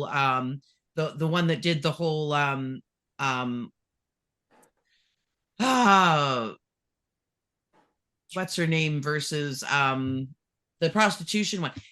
That lawyer got creative and basically that he set a precedence that we can use to fight for our charter rights, saying that the legislation is actually infringes on our charter rights. And because that's what they won on, is the Supreme Court agreed and said, no, this legislation does infringe on your charter rights. So exactly. And they made a good case, and I think we could make the same case for disability. Well, even under Article 28 of on the Charter of Rights of Persons with Disabilities, it indicates that you're supposed to have all your basic essentials met. I mean, that includes like housing, food. I mean, everything. Yeah. I mean, that's just one article. There's tons of them, and I haven't memorized every single one. Yeah. I know Paul, yeah, Neil knows too. Yeah, you get Yeah, him going. That one, we he would want have all- to get either Paul or Margot on the show, but that's Yeah. maybe one day we'll get Margot on. I remember the one time when I had we had this Twitter space show, and I said I mentioned the name, and it was just people were like, no. Yeah. Like, what? No, What? there actually is a lot of things that I do agree with Paul on. Like, Yeah. it's funny that I kept saying I agree with you, Paul. I agree with you, Paul. But one of his sticking points all the time is, well, if you're not saying CRPD all the time, what are you doing? And my thing is, well, there's a lot of things you can advocate on, and I totally agree with him that CRPD is a big one. Yeah. But my thing is balance, though. My thing is, and I think you agree, Brent, is that you got to kick down the door that's open. Yeah, and that's all this show is about, or all the advocates that come on. We always talk about just kick the door that's open. Well, and, I mean, sure, people like people, they need the rights. Yeah, they need the rights met, but they also need to have a safe place they can call home. They also need the resources, and yes, the rights need to go along with it too. But so there needs to be that you can't solve every problem all at once. Things are solved, unfortunately. Change happens slowly and incrementally over time, and it comes from public pressure and gaining public support, right? Well, this is where housing and UBI can be solved both at the same time. Yeah, I agree. Yeah. I mean, gosh, if we were waiting on the CDB going, it's going to happen tomorrow. Wow, we'd be waiting and waiting. And I understand, Cassandra, when you say that a human rights tribunal, provincially is kind of a waste of time. But I did just submit another one, it's just because I felt compelled. And it's like hold them accountable. Somebody has to sit through and actually read my complaint again, and it's like, well, so that's why I did it, because I was just like, this is bullshit. I'm just gonna force you to read my complaint again. Butter chicken. I keep thinking, and I've been so busy with my own personal crisis that I've been meaning to look up the reach out to the Bedford. It was the Bedford versus Canada lawyer, and see if he would be willing to fight for the disability rights as far as disability income and stuff on the same pretext. But I've been just too, Well, I mean, it goes beyond disability. It's Unemployment as Canada Pension. It's all, all these programs that they've built are very paltry indeed, so, and, it's not just us on disability here. It's also the senior citizens out there as well. Oh, absolutely. Right? Yeah. Right. And they're, they were promised a retirement. The government told them, they promised and said, we will take care of you. We were the ones we'll do it. And they lied. They broke the promise. The $600 is all these people get from basic Canada pension. Right? I know. In some cases, yeah. A lot of the pensions are at $1,800 for the senior citizens. That's what all they get. Exactly. And that's with the OAS and the GIS on top of it. And it's like, do these people, it's like, then you got to go and make this amount of income. You got to play this game, and somebody's got to adjudicate all this crap. And it's like, this is where I've come in and said, let's take all of these programs, let's put them all in one big bread basket and say, we're going to take the student loans, we're going to take the disability benefits, unemployment, WCB, the food bank money that we normally hand out for the food banks and all the rest of this stuff. And we're going to put it all here, because the people wouldn't need the food banks if they had the money. Bingo. Right? Bingo. That's the problem. Is they wouldn't been need around food since banks. 82. Right. $10 Exactly. million as a donation to the food banks to help them out, so they can help you guys out. Well, why not just help the citizens out? No, we can't do that. No. Exactly. And that's the problem, is to me, when I take a look at the bread basket of all the things that they throw in these paltry amounts, you start to realize, like, you got 127 billion for child benefits. That's 27 billion, about 30 to 40 for unemployment, 60 to 70 for CPP and all of that. Now, if we get rid of the administration and all of that, right, then I know. then these people can get more money. And this is the problem we have. And, and I'm not, and I'm for taking these people and retraining them to something else or helping them find their dreams or whatever it is to get better in life.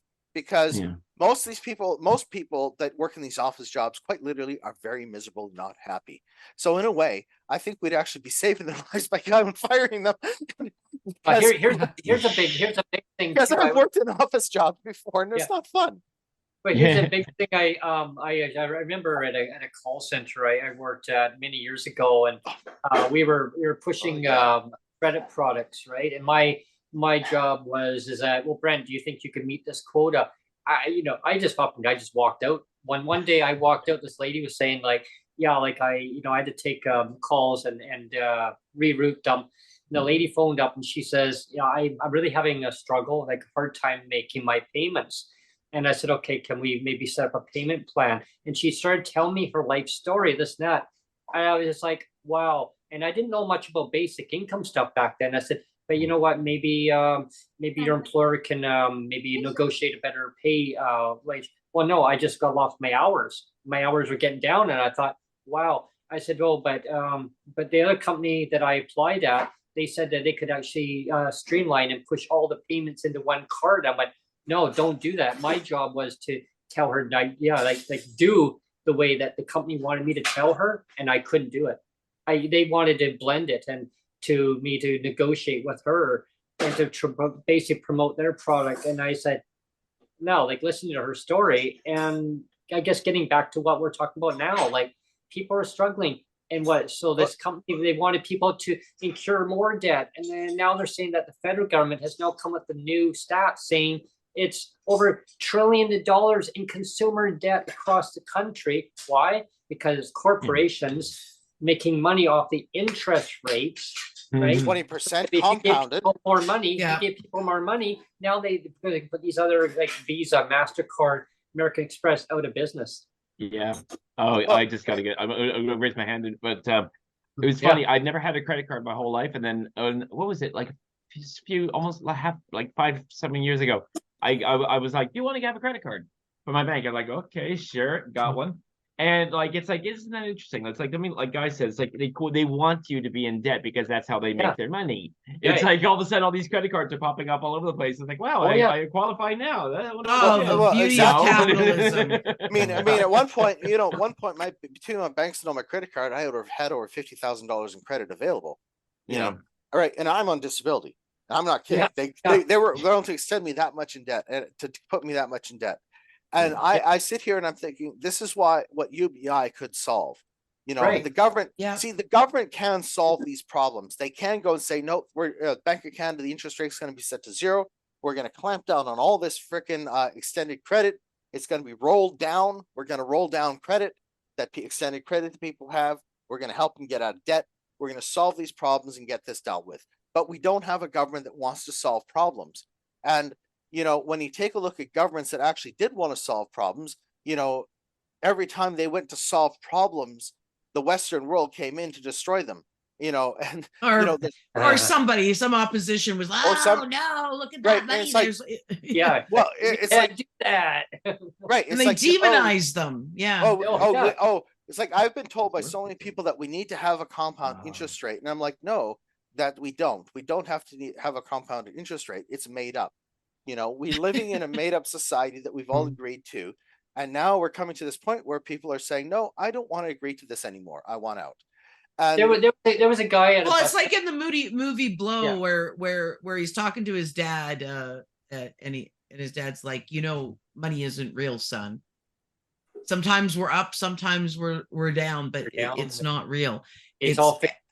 Yeah, and every time I watch that, I'm like, that's so true. It's not just true. I mean, it's literally true. It is a concept we made up for trade, but it's also true. In a I don't know, a more cerebral way as well. Like there's a cerebral aspect to it besides the physical aspect of it not being real. But how bad that the housing is, the cost of renting in BC it is here in Victoria, for instance. I mean, others are just as bad, but it just blew my mind. There was a guy that was there. I see him every so often. There was a lady that they were just chit chatting. I was walking by, and it had, I guess it had rained out really heavy this morning, and ground was all wet. But whatever, it wasn't raining when I went. And they're waiting at the bus stop, and the lady says, "Hey, yeah." So he actually did. I guess she must have thought she was talking to me, but she hadn't. I guess she was, "You look familiar." So she starts rambling on to me. I'm like, okay. I was thinking you lost me somewhere along the way. She goes, "Yeah, so he just got approved for a $10,000 credit increase on his card." I'm like, okay. And I'm thinking, okay, well, where is this about? And then she realized after, like, she says, oh, I'm sorry. I thought you were so-and-so. I'm like, it's fine. But you're telling me something that I don't even know what you're talking about. But the guy applied for, I guess, for a friend. And, but go figure, he got it, and then he just lost his job. He got the phone call after he was already approved, and now he lost his job, but he's got a $10,000 increase. He went and she just went to go and lease a new lease at an apartment building because the landlord said, "Can you afford to make the rental payments?" Yeah, but he just found out he lost his job, so now he's committed to it, and he's given a whole bunch of payments. So now they said they were just going to pay the whole lease amount for the whole year, one lump sum payment on his card. Ouch. So hello, guess what? Everybody. Surprise, right? Yeah, we have Joseph joining us now. Hey, Joseph. Perfect timing. He's just in time for closing comments, actually. Yeah. Exactly. Fine. We've had a wonderful Am I that far behind? Yeah, you're that far behind, so you get the first closing comment, Joseph. Gosh, why didn't Brent just be like, okay, listen, you got 5 minutes, that's good enough. So that's all you need. It's like open stage. And Joseph, isn't that something? The guy gets a $10,000 increase. He already had 22,500 on his card, so now he's got 32,500, and now he lost his freaking job just after he got it, and meanwhile he's now paid a lease for his whole card. They said yes, he didn't want to make monthly payments on his rent, so he says, you know what, lump sum payments. Now the landlord's happy, but now he's going to have to pay back the credit. Oh boy. Yeah. I said to her, well, I said, then I looked at the time this morning. I went, oh, I got to get back. So I got to, and so, yeah. And it was like, oh. Listen, how many Canadians really are within a $500 emergency from going insolvent? Yeah. And then you take a look at that aspect, and then you go, okay, so how many of those are ready and close to being insolvent? How many are going to come up eventually? And does a basic income actually help them to pay their bills on time, their basic bills, so that way, if you want to go and rack up $30,000 in credit card debt, it shouldn't be for your basic needs. No, that's probably, that should be your luxuries that you've racked up, and now you're going to have to pay interest on that, but not paying the interest and 20% on your basic needs. Oh yeah, yeah, exactly. And that's exactly the point, is that those cards, you give them a minimum income, they'll avoid it, right? They'll avoid that insolvency.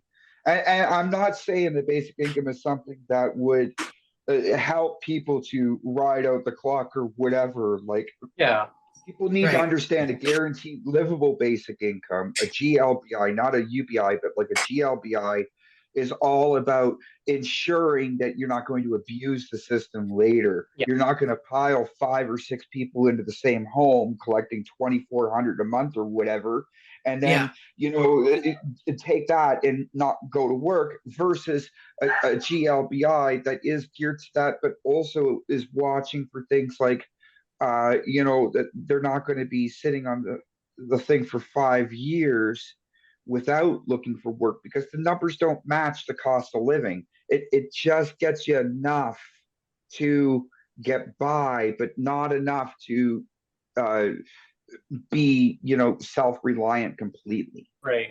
Do you see what I mean? Like, well, that's where we're already at, though. That's my problem with what you're saying. That's where we are now. Exactly. We're here. We're here now. I'm talking about 75% of the poverty line, and there's some social assistance programs out there at 30. Okay. Yeah, but the poverty line is not real. Okay. The poverty line, the true poverty line. When I say poverty line, It's based When I on say MBM, the official poverty Okay. line. Look, do I support the MBM? Not really. I support Okay. the original poverty line. Yeah. And I don't Yeah. like the words poverty line, but that's what the average Canadian associates with the line. I don't like the words poverty line, okay? But what the poverty line is, and this is my closing remark because a lot of people misconstrued this, okay? The poverty line, you must have a measure of who is more in poverty than the rest of Canada. Right. You can't just eliminate it because the measurement is always going to be there mathematically. Yeah. What we're defining is what is an acceptable poverty line. Yeah, well, to me, it's the lowest denominator. Like when you talk about your medium income, when you're at that bottom level between medium income and not and being in poverty, that's your poverty line. GLBI is calculated on 75% of the poverty line, right? Oh, okay. It's not calculated at For the poverty livable line, wage, you mean? But no, for the basic income, like the guaranteed basic income, not Like the the median universal income one. or the median So it income? takes the median income of Canada, right? Okay. And then it divides it by 4 and then times 75% of that. Right. So Okay. it works out to right now, nowadays, it would work out to 21,905. And then for people with disabilities, it adds $6,000 a year. Right. Right. Which- So it'd be like Which Many can't people on be clawed disability back. isn't enough. Which No, can't it be clawed is. back. Right. Yeah, but it See- isn't. But Right. that 500 a month is a top up in the GLBI program, right? That it adds on top. $500 a month that cannot be clawed back no matter what income you make, as long as it's underneath the maximum floor. Yeah. I see what you're top. saying. Right, and where I'm Anyways, coming from, I see. But what I about people see- that can't work at all? Then they're still forced into not being able But to there's, meet. it'll still be over 100% of what is considered the low income measure. Yeah. As long as they raise that So $6,000 I a did year livable index. wage calculations, and the average livable income in Canada, based off a living wage that was averaged out, is 45,000 a year. Yes, See, and I'm understood, but and I'm does at that 48 with mine. 45,000? Does that Yeah. 45,000 include the cost of going to work though, and taxes? Yeah, but so everything Just that I because you have, don't That could work take over and to- you're- everything like, that I takes up have to do to go to work, 25% of I that. still have to do if I don't work. Yeah. see, Yeah. okay. I see, the still need a problem- haircut. I still need Understood. clothes. I still need May not pay for Understood, transportation. but you're not taking. I still 20 need car insurance. Yeah. I know. Understood, but you're not taking 20% of your gross income and spending it on taxes. Yeah, That's why my we need other point. things besides Okay, basic income. So, Like the so amount of when they basic look income, at that number, very yes, conservative. your cost of living is Joseph. higher. With this I know It is. Joseph and I It's can much get higher. into it on this one. Oh, I I know. I See, agree this- with your point that it's Yeah. higher. I agree. But what I'm saying is that we also have to take into consideration that a working class family spends an exorbitant amount of money going to work. Me in my industry, I have to travel sometimes over 100 kilometers to go to work for the day, work for Right. 12 hours, travel that 100 kilometers going back home because Right. that company won't put me up in a hotel for the night. And I have to pay all that transportation and that time, and that's worth $100 a day to me. Yeah. Right. So, but here's the thing. So when you calculate the average at 45, and then you add on the 40% for living with a disability, and then you subtract the average amount of taxes and deductions that you get off of that at about 30%, you're still, for a person with disability, 15% 55,000. yes. Yeah. Yeah. But the GLBI is not the So, I say have a- all. You know what I I mean? have It's a only supposed to question. be the base. I have a Go aheid. question.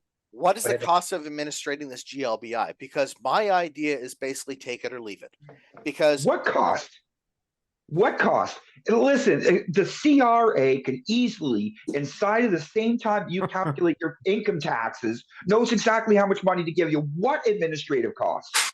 Oh, well, absolutely. Okay, so that's okay, that answers that, because I want to know if there's gonna be administrative overhead and all of these, because what I'm looking at is, I wouldn't think that there's any more administrative overhead than what the CRA is already spending in their call center. Yeah, there would be no more administration, no. right, It's already there. But how much administration would be saved from the provinces? Oh, huge, well, huge. see, my idea is basically about giving people complete choice. Is like, if you want to put your kids in daycare, you've got money to put your kids in daycare. If you want to buy them clothes, you got the money for clothes. You want to put money away for for their college fund at $500 a month, you're going to get $96,000 over 18 years.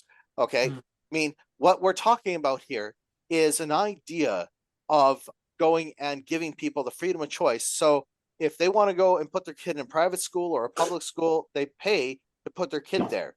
Instead of it coming off on property taxes, we put this power directly back into the parents' hands, back into your own hands, instead of going and having the government babysitting you at every turn. Right? We don't. I fall somewhere between you guys.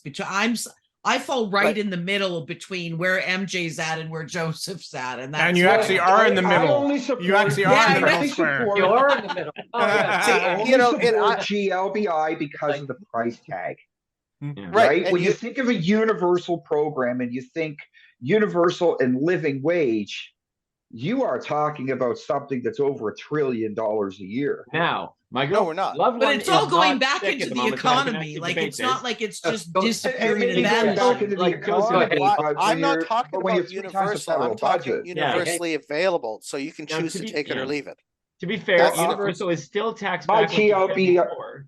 Go ahead, Tom. So universal is still taxed back. So this is the point that Milton Friedman said, which of course freaks out the left by even saying him. But Milton said that basically BI and NIT, GLBI, are two different ways of doing the same thing, because you're either doing the thing up front and then you get the clawed back version, or you're doing the tax back afterwards. So they almost end up exactly the same thing. I don't like to think of GLBI as a negative income tax. More expensive up front, but they're actually. Yeah, I know, and I never read this guy, but I agree exactly with what you said, and that's kind of where I'm at. Yeah. I don't agree that GLBI is a negative income tax, because okay, so that's a good question. That's how I wanted to ask you about that. What's the difference? Yeah. I know that a GLBI could have a waiting period and then the clawback. A negative income tax is something more like what Ontario used to do, like more than a decade ago. When you filed your income taxes, you got $100 just for existing in Ontario. Everybody got that credit, right? That was a universal credit in Ontario that you got that $100. And for all the people that were low income on social assistance, welfare at the time, because it wasn't Ontario Works back then, but welfare at the time, disability supports, anybody low income, they would use that $100 as part of their tax refund to pay for the services to do their taxes, to get their refunds. Right. And that's more of a negative income tax. That's you live, here's some money, right? Yeah. GLBI is based on your previous year's income. Right. It's still based on, if you change your income taxes later on and say, oh, I made more money, 3 years ago because, I didn't file this T4. Yeah. Then all of a sudden your GLBI gets clawed back. See, this is what I'm thinking when it comes to like what happens. That's not really a negative income tax. What happens? Well, but I still think we should tax. I still like the idea of creating a basic income in whatever form and taxing it like an employment income back as well. But a GLBI is non-taxable. I understand. I'm just saying that's my preference. That's the thing. But also. Yeah. And I'm against all forms of income tax either way. So, I prefer, because, I prefer, we go with sales taxes, because once you put the money directly into the pocket, the people will spend it however they want. And if you say, well, it's good at 10% GST or 15% GST, you want to buy a car, buy a house, buy a boat, you want to buy, a box of candies for Halloween, you're going to pay 15% GST. It doesn't matter what you buy; it's going to be the same. Now, the reason why I support scenario 3 for GLBI is because I know that the people that make more money than like $130,000, $140,000 a year, then we really have to- aren't going to need it, right? No, They exactly. don't really need it. So you know what they're going to do?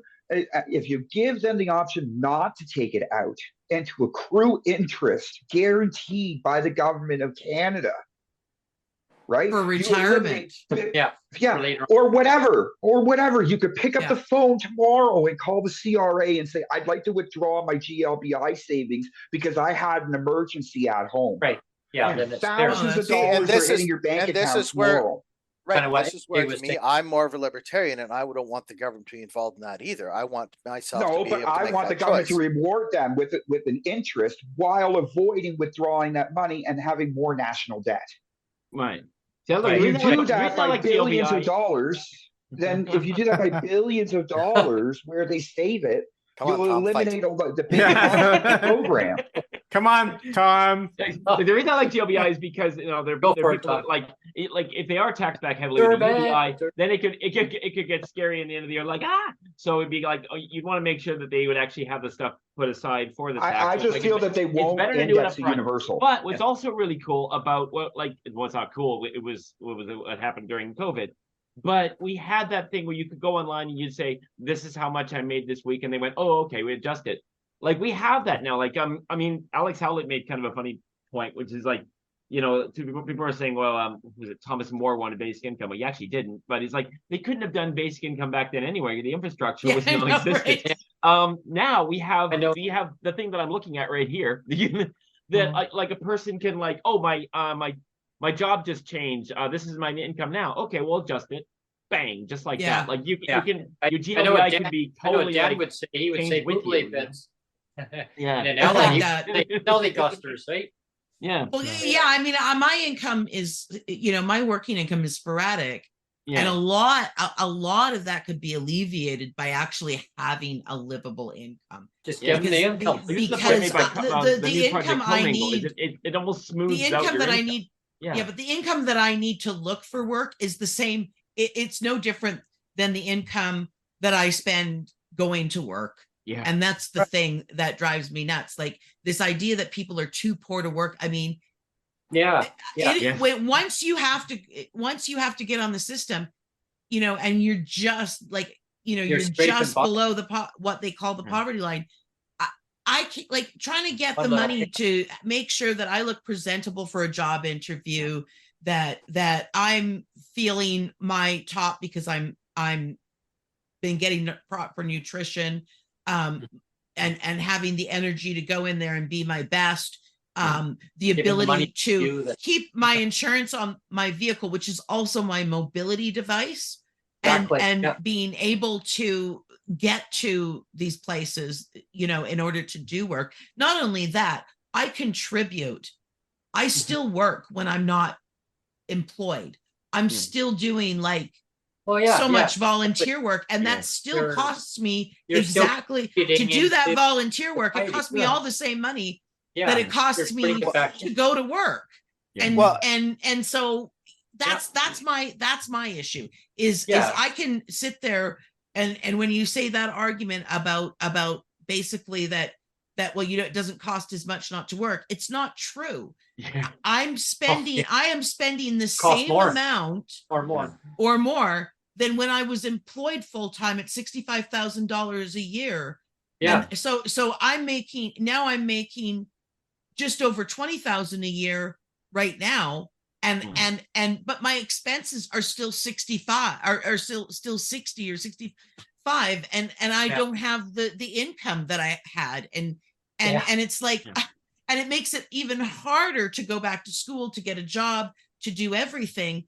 And, anytime I've Yeah. collected supports, I was just telling these guys before you came on, when Yeah. I was a single mom, I would get daycare and I couldn't always find a job within daycare, but I Yeah. found an agency that I would volunteer with, and I would volunteer like 80 hours a week doing that job and not getting paid except from income support. So this Yeah. idea that it costs less not to work, I think is Well, I'm not talking about like the the bus fare or whatever. Okay, like I'm talking about like the car insurance, travel, the percentage of your childcare income that you use for work. I still use. I Every use person more. uses it See, differently. the problem here is that, we're trying to go and, sit here with this idea of, okay, let's pin down how much this costs and try to figure out how much we can mathematically create this answer to the perfect solution. And the problem is, I'm one of these people that I will, I'll be honest, I'll sit there, I'll get stoned out of my gourd and think a problem through. And I've come to the solution that there's no perfect solution in this. There's only the best optimal solution that sucks for everybody equally and helps out everyone equally at the same time. Right? I like that. Right. This is where we're at with the current system that we're in, is when you truly look at the breaking point of what we're dealing with is the cost benefit analysis is costing us more not to solve problems than it is to solve the problems. And, we don't have political parties that truly are directly interested in solving these things. They give us a lot of lip service, and they tell us, and they gaslight us to, we'll get to it. But then it comes to the next elections. Oh, we couldn't, this was more important. It's like, no, you just goofed off. All you did was goof off. Right. Oh, and by the way, I want to thank Joseph for bringing the spice to the conversation. Yeah. I'm not trying to like spice it up, but like I'm trying it's to good. It's a good thing. It's a good thing. I'm just trying to bring to the point that a universal that we all want is just too expensive for Canada's economy. Also, it's not. Without deflating the dollar. It's not. We could debate this rapidly. We almost need a whole other hour. Okay. Yeah, we have actually for dinner. It's like if the entire federal budget. Yeah. If the entire federal budget is like 400 billion, okay, and a program that you want.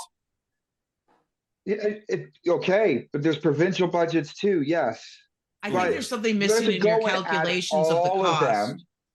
You have to go and add all of them, and then you need to think about, okay, if we tackle these provincial budgets and we tackle all these things, then what about the people that lose their jobs in those? We still have to pay for them to get new jobs somewhere else. So you're not really taking that money out of the budget. Well, actually, you're just going to move that. No, you're not. You're just going to move that money to another department to retrain them. Right.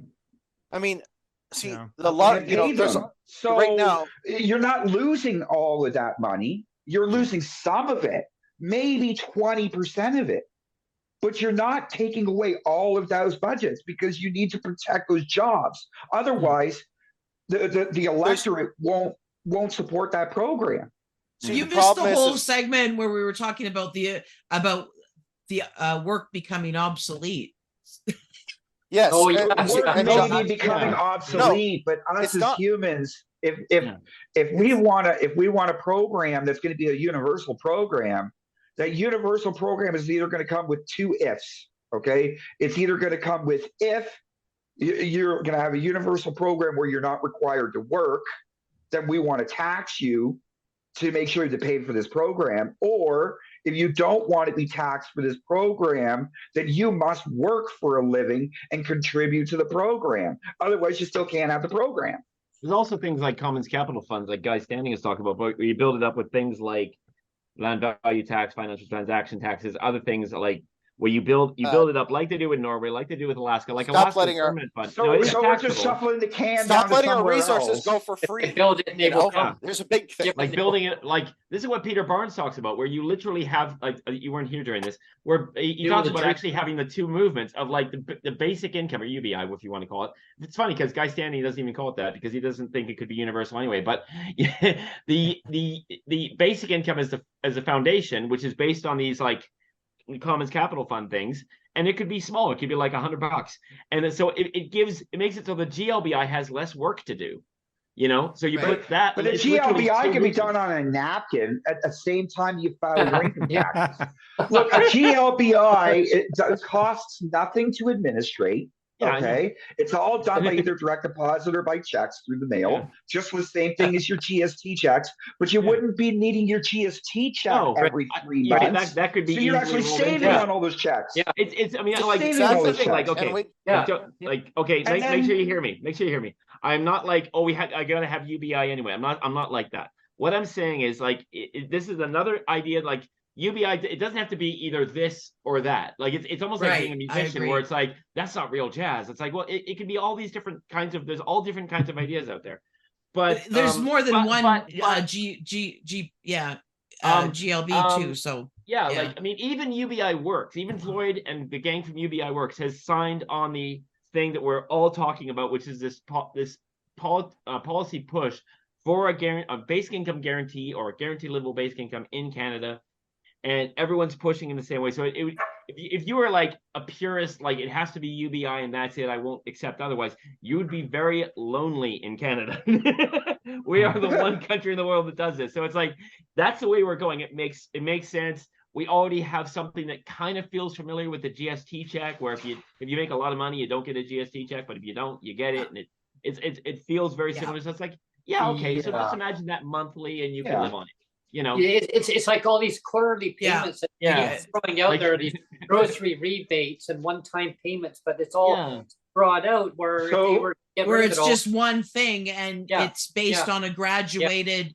Graduated. There's no good argument against with Universal. Like, Joseph can tell you. How are they going to index it? How are they really going to index it to inflation with the Universal? Well, we could that has to go to the legislation, and we have to push for that. Commons Capital Fund. No, where it's like, no. Hear me out. Alaska. Okay. Alaska, like, they don't in Alaska go, well, how much is the whatever? It's like, no, this is how much we got this year. Bang. You know, it's not. I mean, Canada Alaska has isn't great Canada because, of course, Canada has Alaska based on their taking income. off the interest of the principal. No, Alaska is based on division of citizens that live in Alaska, their kids and all the rest of that stuff, and then it gets divided accordingly. That's how it works. And the problem we have here in Canada is, when it comes to our resources, is we're practically giving them away for free. Oh, hi, I'm in Alberta. Let me tell you story. We're giving them away for free. Okay.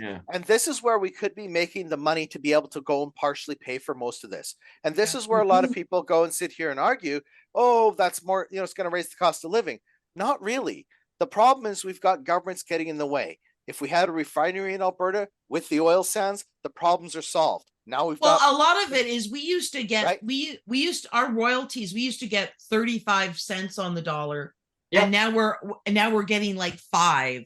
And the thing is, and what it is so these companies that aren't even from Alberta, like they're these multinational, are making all this profit and not paying us our royalties on our own product. They're not paying the tax on it. Yeah, they're not paying they're not. Oh, they're also derelict on taxes on top of it, but they're also not paying us our full royalties for a product that's ours. Yeah. Well, we'll nationalize it. Forget it. We'll nationalize the oil sands. There we go. We could go on for another hour or more, but we do have to kill the show now. I have to be the show killer.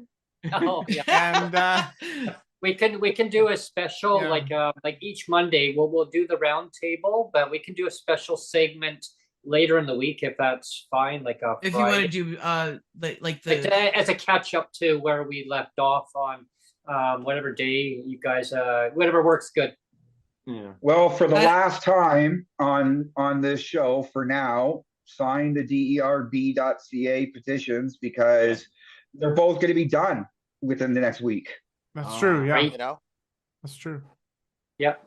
And so the Arise one will still be running, but the official ones for the government will stop within the next week. So please tell all your friends to sign it. Yeah. Okay. Sounds great, Joseph. And what day? So we're gonna do the roundtable ongoing each Monday. I mean, if some people can't show up on Monday, that's fine. This might be the last time I'm coming in from a home. So just right. Yeah, do them off and on. Like, I can't always say yes, but I mean, I'll try to be. Exactly. I want to learn. And we can do a special segment, in between or whatever. But Yeah, like what like later this week, if we were to do a catch-up segment and just focusing on kind of like what we're talking about right now. You know, what day would be good? Yeah. What day would be good? Any Well, day we- but Friday. We can do this. We can do this off camera too. Yeah. We can just have Tom play us out, and then we'll. Yeah, that's what we'll do. Okay. So, ending comments. I want to thank everyone, each and every one of you, for joining in today, and happy Thanksgiving again. Yes. And Happy Tom is Thanksgiving. going to. He's going to sing Buble bits there, Dan. You know, Buble bits. No. I was just gonna do this first. Or Ellen, you know, Derb is the word. Derb is the word.